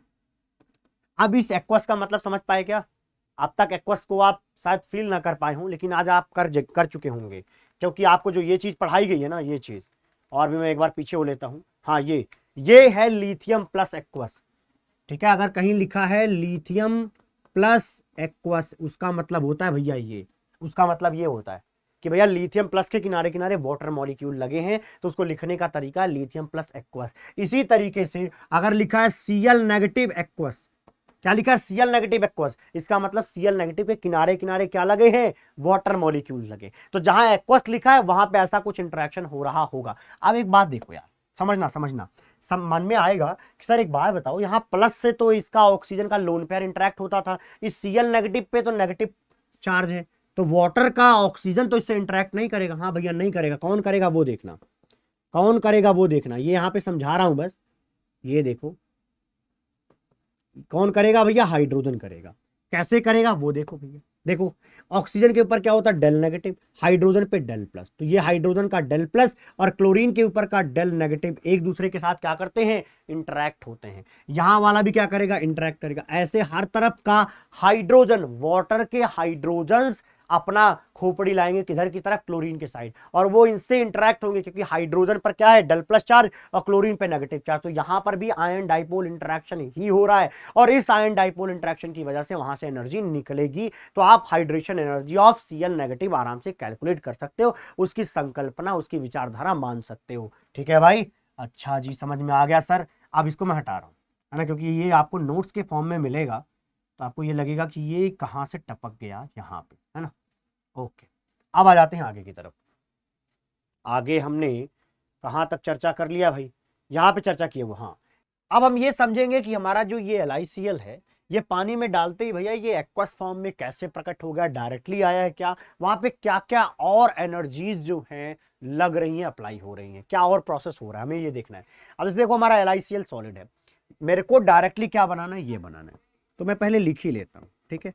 क्या करता हूं, इसी चीज को दोबारा लिख देता हूं, क्या, Cl नेगेटिव एक्वस, ठीक है भाई। अब देखो हमें यहां पे दिया गया यार LiCl सॉलिड, ये तो सॉलिड के फॉर्म में, पहले उस सॉलिड को तोड़ करके गैसियस फॉर्म में कन्वर्ट करना होगा, तभी आप हाइड्रेशन एनर्जी जैसा कोई शब्द यूज कर सकते हो। यहां पे गलती से मत कह देना कि LiCl के लिए हाइड्रेशन एनर्जी लगी होगी तब ये काम हुआ होगा, नहीं। हाइड्रेशन एनर्जी आपको एक्सप्लेन करनी है किसी आयन पे, तो हमें क्या करना होगा, इस सॉलिड को पहले किसी आयन में बदलना होगा। तो अगर आप इसको आयन में बदलोगे तो क्या कैसे लिखोगे भाई, Li plus gaseous plus Cl negative, और क्या इधर गैसियस, बोलो ये लिखोगे कि नहीं लिखोगे। तभी तो आप इसकी रिएक्शन आप वाटर के साथ कराओगे, इसकी रिएक्शन वाटर के साथ कराओगे, तब जाकर के आपको इन आयंस का जो कि एक्वस फॉर्म में है उनके, सॉरी, ऐसे आयंस जो कि गैसियस फॉर्म में है उनके एक्वस फॉर्म मिल पाएंगे जब आप वाटर से रिएक्शन कराओगे। तो ये चीज देखने में समझ में आ रही है, लेकिन सवाल ये है कि LiCl सॉलिड से इनके आयंस तक पहुंचाने वाली एनर्जी को क्या बोलते हैं, तो इसको बोलते हैं भैया लैटिस एनर्जी। आप कहोगे यार सर अभी पिछले लेक्चर्स में जब आप केमिकल बॉन्डिंग पढ़ा रहे थे तो आपने ये बोला था कि लैटिस एनर्जी वो एनर्जी होती है जब हम दो आयंस मिलाते हैं और एक लैटिस बनाते हैं। अरे मेरे बुद्धू भाई, अगर इसी लैटिस को तोड़ना है और वही आयंस बनाने हैं तो सेम एनर्जी ही तो लगेगी। तो यही बोल रहा हूं कि मैं सॉलिड वाले फॉर्म को मैं आयंस में कन्वर्ट कर रहा हूं, उनके गैसियस फॉर्म में कन्वर्ट कर रहा हूं, तो यहां पे लैटिस एनर्जी लगेगी किसकी, LiCl के लैटिस एनर्जी के बराबर की एनर्जी खर्च होगी। अब देखो यहां पर ये जो हमारा Cl नेगेटिव गैसियस है, ये जब पानी में जाएगा, तो ये क्या बनाएगा, ये बनाएगा Cl नेगेटिव एक्वस। और यहां पर Li प्लस है, ये भी जब पानी में जाएगा तो क्या बनाएगा, Li प्लस एक्वस बनाएगा। बात समझना, यहां पर Cl नेगेटिव का जो हाइड्रेशन एनर्जी होगा वो अलग होगा। मान लो हाइड्रेशन एनर्जी में 1 कह देता हूं, ठीक है। यहां पर जो लिथियम प्लस है, इसको जब आप पानी में डाल रहे हो, वो गैसियस फॉर्म जब एक्वस में कन्वर्ट हो रहा है तो वहां पे अलग एनर्जी निकलेगी, सेम एनर्जी थोड़ी ना निकलेगी, अलग निकलेगी। तो यहां पर जो एनर्जी निकली वो मैं कह रहा हूं कि वो है हाइड्रेशन एनर्जी नंबर 2, ठीक है, ध्यान देना भाई। अब ओवरऑल अगर मैं पूछूं कि हाइड्रेशन एनर्जी कितनी आई तो क्या बोलोगे, दोनों का सम, क्योंकि ये दोनों एनर्जी ही सिस्टम से निकल के बाहर आ रही है। तो ओवरऑल एनर्जी जो हाइड्रेशन एनर्जी आप बोलोगे वो होगा बराबर hydration energy of chloride ion जो कि गैसियस फॉर्म में है, plus hydration energy of Na plus नहीं भैया, क्या लिखोगे, Li प्लस जो कि गैसियस फॉर्म में है। इस गैसियस के लिए ही तो आप क्या निकालते हो, हाइड्रेशन एनर्जी निकालते हो, ध्यान देना, ठीक है। तो यहां पर दो एनर्जी इन्वॉल्व होती हुई दिख रही है, समझ में आ रही है। एक ये लैटिस एनर्जी, दूसरी ये भैया हाइड्रेशन एनर्जी, दो ही एनर्जी इन्वॉल्व हो रही है। इसी दोनों एनर्जी से ये जो LiCl सॉलिड है वो aqueous form of Li plus और Cl नेगेटिव में कन्वर्ट हो जा रहा है। अब मैं आपसे एक सवाल पूछता हूं, मेरे को अगर ये पता करना है कि कौन सी चीज डिजॉल्व होती है, कौन सी चीज डिजॉल्व नहीं होती, कौन सा ऐसा है जो स्पैरिंगली सॉल्युबल है, मतलब थोड़ा मोड़ा सॉल्युबल है, ये कैसे पता करेंगे, पता करने का क्या तरीका होगा, तो पता करने का तरीका भैया यही दो चीजों के बीच में से होगा, क्या, लैटिस एनर्जी और हाइड्रेशन एनर्जी, क्योंकि यही दो लोग जिम्मेदार हैं इस भाई साहब को डिसॉल्व करने के लिए, इसको सॉल्युबल बनाने के लिए इन द वाटर। तो देखो भैया, एक्सटेंट ऑफ सॉल्युबिलिटी जो होती है वो डिपेंड करती है, depends on difference in the lattice energy and hydration energy. Hydration energy और लैटिस एनर्जी में जितना गैप होगा उसी हिसाब से आप एक्सटेंट ऑफ सॉल्युबिलिटी को एक्सप्लेन करते हो। जैसे समझना, ऐसे डायरेक्टली समझ में नहीं आएगा। पहली कंडीशन लेता हूं, अगर किसी की लैटिस एनर्जी ज्यादा है with respect to hydration energy, इसका मतलब क्या होगा? लैटिस एनर्जी ज्यादा है तो यार बाहर से ज्यादा एनर्जी देकर के तुम्हें ये तोड़ना पड़ेगा।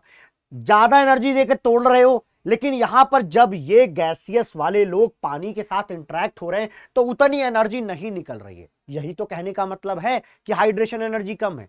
हाइड्रेशन एनर्जी कम है मतलब कि भैया इस वाले प्रोसेस में गैसियस से एक्वस में आने में ज्यादा एनर्जी नहीं निकल रही है, उससे ज्यादा एनर्जी तुमको लगानी पड़ रही है इसको तोड़ने में।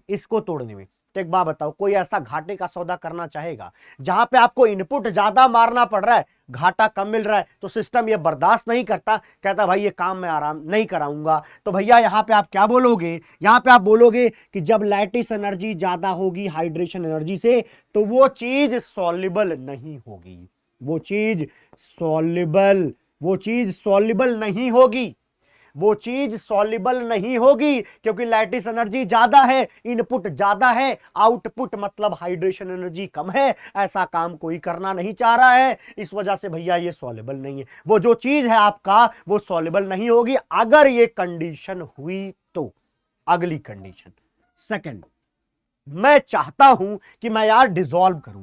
कोई चीज है, मैं तुमसे एक बात पूछूं कि यार देखो यार ना, ये हमारे पास जो NaCl है, NaCl मतलब समझते हो ना, घर का नमक, वो सॉल्ट पानी में डिसॉल्व होता है। तुम आंख मूंद के बोलोगे अगर ये डिसॉल्व होता है तो वहां पर hydration energy is greater than lattice energy होगा। उसका लैटिस एनर्जी कम होगा, इनपुट कम होगा, हाइड्रेशन ज्यादा होगा, इसी वजह से वो चीज डिसॉल्व हो रही है। तो क्या बोला जाएगा कि भैया ये जो सेकंड वाली कंडीशन है यहां पर चीजें सॉल्युबल होती हैं। यहां पर आप दिमाग में रखना, NaCl पानी में डाल रहे हैं, डिसॉल्व हो रहा है। इसका साफ मतलब है भाई कि जब Na+ और Cl- को आप क्या करते हो, पानी के साथ इंटरेक्ट करा करके एक्वस चीज बनाते हो, एक्वस फॉर्म बनाते हो, तो वहां पर ज्यादा एनर्जी लिबरेट होती है, निकलती है। लेकिन अपने NaCl के क्रिस्टल को तोड़ने में कम एनर्जी लगती। इनपुट कम है, आउटपुट ज्यादा है। तुम भी ये काम करना चाहोगे, इसीलिए इस वीडियो पे आए हो, है ना भाई? बात समझ में आ गई? आनंद आया क्या बराबर? शायद पूरी लाइन क्लियर हो गई होगी। अब मैं आगे बढ़ जाऊं ना? ओके भाई, आइए देख लेते हैं solubility in water. Super confusion जो बच्चों के दिमाग में रहता है उसको मैं आज दूर किए देता हूं। इकलौता तरीका अगर आप ये लगाते हो तो जिंदगी में कोई समस्या नहीं आएगी।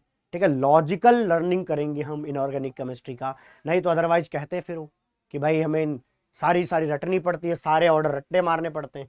नहीं भैया, रटने नहीं होते, बुद्धि लगानी होती है। देखो आपके सामने प्रस्तुत करता हूं, एक क्रिस्टल है। ये कैसा क्रिस्टल? मैंने सिर्फ इतना ही बनाया है, क्रिस्टल तो हर तरफ रहेगा, इसके 3D स्ट्रक्चर होगा। ठीक है, तो क्रिस्टल एक ऐसा है जहां पर ये जो ब्लू कलर का है ये कैटायन को बता रहा है, एनायन को थोड़ा सा मैंने बड़ा बना रखा क्योंकि एनायन यूजुअली थोड़ा सा बड़ा होता है।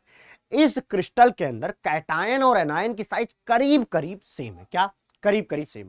लेकिन दूसरा कंडीशन हमने ऐसा लिया, कैटायन छोटा है और एनायन भैया दिल खोले हुआ, बाह खोले हुआ, इतना बड़ा, देख रहे हो तुम, इतना बड़ा दिख रहा शकल सूरत, ये भाई साहब छोटे हैं।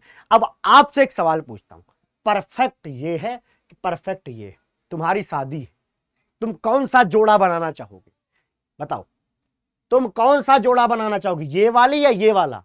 ऑब्वियसली ये वाला, है ना? जब दोनों बराबर के लेवल के होंगे देखने में अच्छे लगेंगे। तो भैया ये परफेक्ट है, ये इम्परफेक्ट है, इतना मानने में तो कोई समस्या नहीं होगी, है ना? शादी वाली बात पे सारी चीज समझ आ जाती है तुम्हें, है ना? आ जाओ भाई। देखो भैया, परफेक्ट लैटिस के केस में जो R नेगेटिव है, R नेगेटिव मतलब radius of anion, R negative मतलब रेडियस ऑफ एनायन, और यहां पर R+ लिखा जाएगा तो समझना रेडियस ऑफ कैटायन। ठीक है भैया, ओके। तो R नेगेटिव और R+ क्या होते हैं? करीब करीब सेम होते हैं। ठीक है, तभी तो एक परफेक्ट लैटिस बन पाएगी, समझ रहे हो ना? तभी एक परफेक्ट जोड़ा बन पाएगा। अच्छा जी, अगला देखो, इम्परफेक्ट लैटिस। मतलब रिश्ते चलाने नहीं देने हैं तो क्या करिए, एक को ऐसा रखिए छोटा तो एक को रख दीजिए एकदम बड़ा। ठीक है, आ जाओ भाई। ऐसा करने की कंडीशन में आप यहां पे क्या लिखोगे, आर नेगेटिव की साइज क्या है, बड़ी। आर नेगेटिव की साइज बड़ी है और आर प्लस छोटा है तो ये रिलेशन चलेगा नहीं। ये एक इम्परफेक्ट लैटिस है, ये मजबूत लैटिस नहीं। मजबूत कौन सा है, ये रिश्ता क्या कहलाता है, एक मजबूत रिश्ता कहलाता है। इतनी बात समझने में किसी को दर्द, कोई समस्या नहीं होनी चाहिए। अगली चीज एक्सटेंट ऑफ सॉलिबिलिटी। अब आप बताइए ज्यादा एक्सटेंट में सॉल्युबल कौन होगा। मैं इसको पानी में डाल दूं, मैं भैया इसको पानी में डाल दूं, कहां पर कैटायन एनायन जल्दी एक दूसरे को छोड़ करके भाग जाएंगे, कहां पर।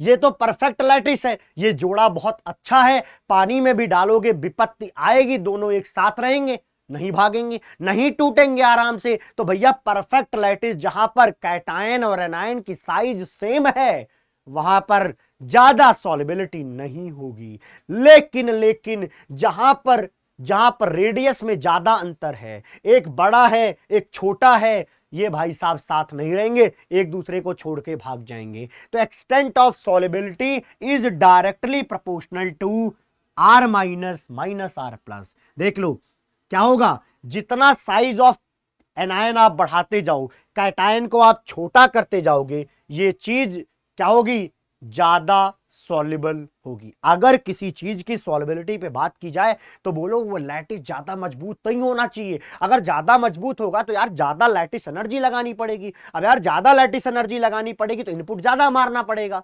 इसके बजाय एक ऐसा तुम लैटिस चुनो जहां पे हाइड्रेशन एनर्जी तो भर भर के आए लेकिन लैटिस एनर्जी बहुत ही क्या लगे, कम लगे।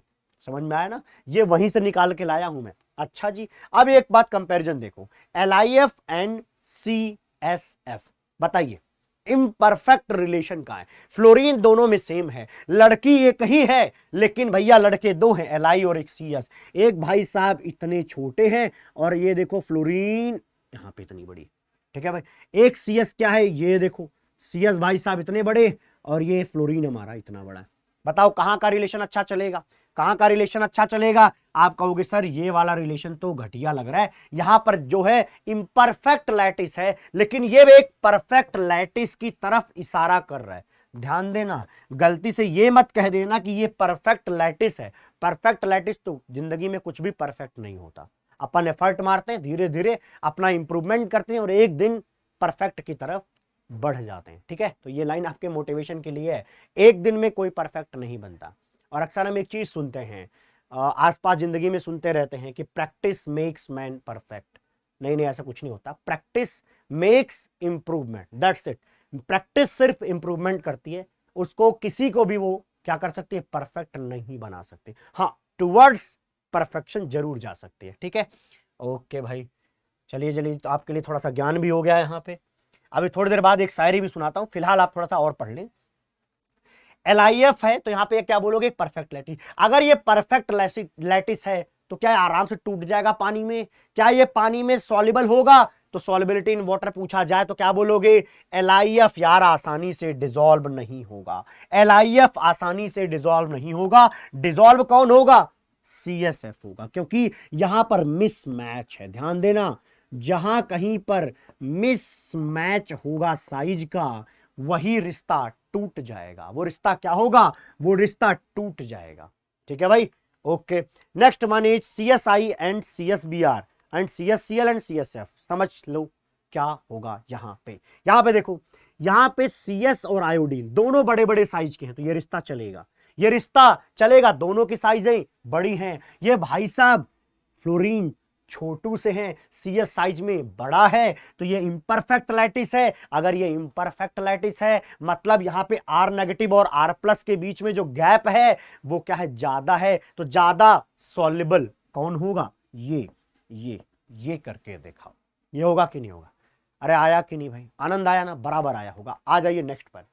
एनायन को हम दो हिस्से में डिवाइड करेंगे। अभी हमने जितना पढ़ा उतना ही थोड़े ना हमारे कोर्स में, हमें ब्रह्मांड दे रखा है हमारे कोर्स में, लेकिन अब यार चुटकियों में खत्म करना है, हमें आसानी से सीखना है। तो हम क्या करते हैं, जो हमारे एनायंस होंगे उन्हीं के आधार पर हम ये जज करेंगे कौन सा जो हमारा क्रिस्टल है वो जल्दी टूटेगा, कौन सा जल्दी से पानी में डिजॉल्व होगा, किसकी सॉल्युबिलिटी ज्यादा होगी।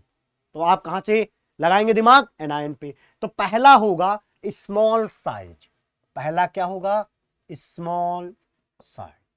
पहले एनायन को एक हिस्सा बना दिया जहां पे हम स्मॉल साइज के एनायंस ले रहे होंगे।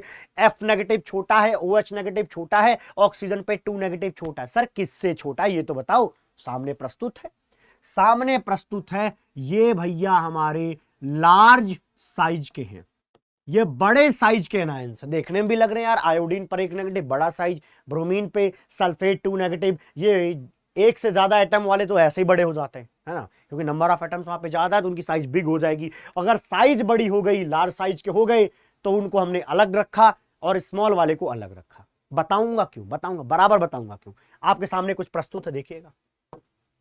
ये लिखा है Li plus Na plus K plus Rb plus CS plus. अब मान लो मेरे को ग्रुप 1 से रिलेटेड कोई क्वेश्चन पूछा जा रहा है, पूछेगा ज्यादा से ज्यादा तुम्हारे पेपर में इन्हीं से कोई आयन उठाएगा, इसके अलावा उसके पास कोई आयन नहीं है, नहीं पूछते, इन्हीं में से कुछ आने वाला है, तो यहीं पे सारा सीख लेते। तो देखो भैया, इनमें बताओ छोटा कौन, आप बताओ छोटा कौन। अरे सर Li प्लस छोटा होता है, तो Li प्लस क्या छोटा है, तो छोटे कैटायन के सामने अगर मैं छोटा एनायन रख दूं तो वो एक परफेक्ट लैटिस होगा। अच्छा, मतलब कि हमने यहां पर F नेगेटिव क्या और क्या रख दिया, OH नेगेटिव रख दिया। F नेगेटिव और OH नेगेटिव इस समय यहां पर एक परफेक्ट लैटिस बना रहे होंगे, किसके साथ? लिथियम के साथ। देखो भैया मैंने लिख दिया यहां पे परफेक्ट लैटिस। ध्यान देना, दोबारा कह रहा हूं, परफेक्ट कोई चीज नहीं होती, मतलब वहां पे परफेक्शन की तरफ आप बढ़ रहे होते हो जब आप साइज क्या करते हो, सिमिलर कर देते हो। अच्छा जी, अब एक सवाल पूछता हूं, CS और F ये क्या है? ये मिसमैच है। अब इसकी साइज इसके साथ मैच करती है तो यहां पे ही परफेक्ट हो सकता है। बहुत ही इम्परफेक्ट की तरफ अगर जाना है तो इस CS को ले लो, OH को ले लो, CS को ले लो, F को ले लो, ये चीज आसानी से डिसॉल्व हो जाएगी यार, क्योंकि ये भाई साहब साइज में बड़े, ये भाई साहब छोटे। तो मिसमैच, और जहां पर मिस मैच हो जाए ना, जहां आपकी मिस मैच हो जाए वहां पे क्या करिए, क्या करिए, छोड़ दीजिए, आगे बढ़िए, यहां पे आइए। और अगली चीज, अब देखो इस पूरी फैमिली में सीजियम बड़ा है, सीजियम बड़ा है तो हम इसके पास रखेंगे लार्ज साइज के लोग, और ये लार्ज साइज के लोग सीजियम प्लस के साथ जब भी कोई क्या बनाएंगे, आयनिक कंपाउंड बनाएंगे, तो वहां पर वो परफेक्ट लैटिस बनाएंगे। क्या बनाएंगे? परफेक्ट लैटिस बनाएंगे। बोलो समझ आया क्या? अरे बोल दो ना यार, आया क्या? बोलो भैया, क्लियर है? सुपर क्लियर है सर, इसमें कुछ कठिन नहीं लग रहा है। अच्छा सर, ये समझ में आ गया, बाकी को कैसे ऑर्डर में कैसे लिखूंगा? लिखवाता हूं, थको मत। ये देखो, LiOH से लेकर के CSOH तक मैंने लिखा। लिखना शुरू करेंगे तो उससे पहले हम दिमाग लगाएंगे क्या, क्योंकि हमारे पास है, भगवान ने दे रखा है, और नहीं है तो थोड़े थोड़े बढ़ाते चलो यार, है ना। घिसते घिसते पत्थर घिस जाता है रस्सी से। तुम तो इंसान हो यार, तुम्हारी मांसपेशियां काम करती हैं, तुम्हारे न्यूरॉन्स दौड़ते हैं। अब प्रकृति ने ऐसा बनाया है तो उसका हम फायदा उठाएंगे भाई। यहां पे क्या है? LiOH है भैया, Li प्लस होगा और OH नेगेटिव। क्या? Li plus OH negative. जैसे तोड़ लिया तुरंत हमें समझ में आएगा, Li प्लस छोटा होता है, OH भी छोटा होता है, तो दो छोटे लोग, परफेक्ट लैटिस, इसको तोड़ना कठिन, मतलब ये चीज सॉल्युबल यार आसानी से नहीं होने वाली। अब नीचे आओ, हमने सोडियम को क्या किया? बड़ा किया। अब देखो, मान लो ये OH है और हम सोडियम की साइज बड़ी कर देंगे तो मिसमैच हुआ थोड़ा सा। हमने क्या किया? पोटेशियम लिया और बड़ा कर दिया हमने, क्या? कैटायन। Rb और बड़ा, CS और बड़ा, मतलब जैसे जैसे तुम नीचे जाते हो, जैसे जैसे तुम नीचे जाते हो, R minus minus of R plus, इसकी क्वांटिटी बढ़ती जाती है। क्या है ये? हमने मॉड लगा रखा है। R यहां पे क्या? R नेगेटिव मतलब OH की साइज, OH की साइज तो फिक्स है, हम बढ़ा क्या रहे हैं? R प्लस, और जैसे जैसे R प्लस बढ़ाते जाओगे मॉड की वैल्यू बढ़ती जाएगी, तो ऊपर से नीचे जाने पर अगर ये बढ़ेगा तो ये किसके प्रोपोर्शनल था? एक्सटेंट ऑफ सॉल्युबिलिटी के प्रोपोर्शनल था। तो ज्यादा सॉल्युबल कौन होगा? मजा आया होगा सुन के, मजा आया होगा सुन के, है ना भाई? समझ में आया क्या भाई? बोलो बराबर समझ में आ रहा है ना? ओके। कई बच्चे सोचते हैं कि अरे एस ब्लॉक शुरू कर दिया, एल्कलाइन अर्थ मेटल नहीं बोला, एल्कली अर्थ मेटल नहीं बोला। क्या बात कर रहे हो सर, आपको शुरू में बोलना चाहिए था। मैं अभी भी नहीं बोलता हूं, ये चीजें थोड़ी देर बाद आएंगी। जब आप रिएक्शन पढ़ते हो तभी इन शब्द का सही से मतलब समझ में आएगा और लंबे टाइम तक टिकता है। तो अपन जिस सीक्वेंस में चल रहे हैं ना, परफेक्ट है, उसी की तरफ चलते हैं तो अच्छा है। आइए, अभी कईयों के दिमाग में सर परफेक्ट लाइन गलत है ना? हाँ, वेरी गुड, सही बोल रहा है। ओके, यहां पे आप MgOS इसको तो कर ही लोगे यार, कर दो यार भाई, कर दो यार। क्या बोलोगे? ऊपर से नीचे आने पर नीचे वाला ज्यादा सॉल्युबल, यहां वाले पर ज्यादा सॉल्युबल। ये इस वजह से हो पा रहा है, ये इस वजह से हो पा रहा है क्योंकि भैया यहां पर क्या है, मिसमैच ज्यादा है। समझ में आया ना? बराबर समझ में आ रहा है? ठीक है भाई, क्लियर, सुपर क्लियर। मैं आगे बढ़ रहा हूं। ओके, क्या लिखा गया कि why does the solubility of the alkaline earth metal, मैंने वो लाइन इसलिए बोली थी, मुझे पता था अगले में मिलेगा। Alkaline earth metal hydroxide in water increase down the group. फिलहाल के लिए आप ऐसा मानिए जो ग्रुप 2 है वो एल्कलाइन अर्थ मेटल बोला जाता है। ग्रुप 2 को जीतू भैया का नाम क्या है? जीतू भैया का एक दूसरा नाम है एल्कलाइन अर्थ मेटल। ठीक है भाई?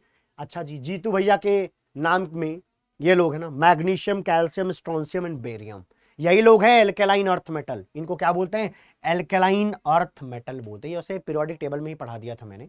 ठीक है, अच्छा जी, सवाल पढ़ते हैं। पहले सवाल लिखा है कि solubility of alkaline earth metal hydroxide in the water increase down the group. जैसे जैसे आप नीचे जाते हो, ये पूछ रहे हैं extent of solubility. Extent of solubility क्या क्या क्या क्या क्या? एक्सटेंट ऑफ सॉल्युबिलिटी बढ़ जाती है। क्यों बढ़ जाती है? उसके लिए एनसीईआरटी में एक लाइन दी गई है, वो पढ़ना समझना जरूरी है। एनसीईआरटी बार बार इसलिए बोल रहा हूं क्योंकि एडवांस वाले भी एनसीईआरटी के 95 क्वेश्चंस, आपके एडवांस के भी 95 क्वेश्चंस यहीं से आते हैं इनऑर्गेनिक केमिस्ट्री में। ठीक है, वो ऑर्गेनिक में थोड़ा डिफरेंट कर देते हैं सिनेरियो, लेकिन इनऑर्गेनिक में वो करीब 90 से 95% एकदम हूबहू एनसीईआरटी छापते हैं। ठीक है, क्योंकि यार एनसीईआरटी में ना केवल फैक्ट दिए हैं, वो समझाते हैं ही नहीं।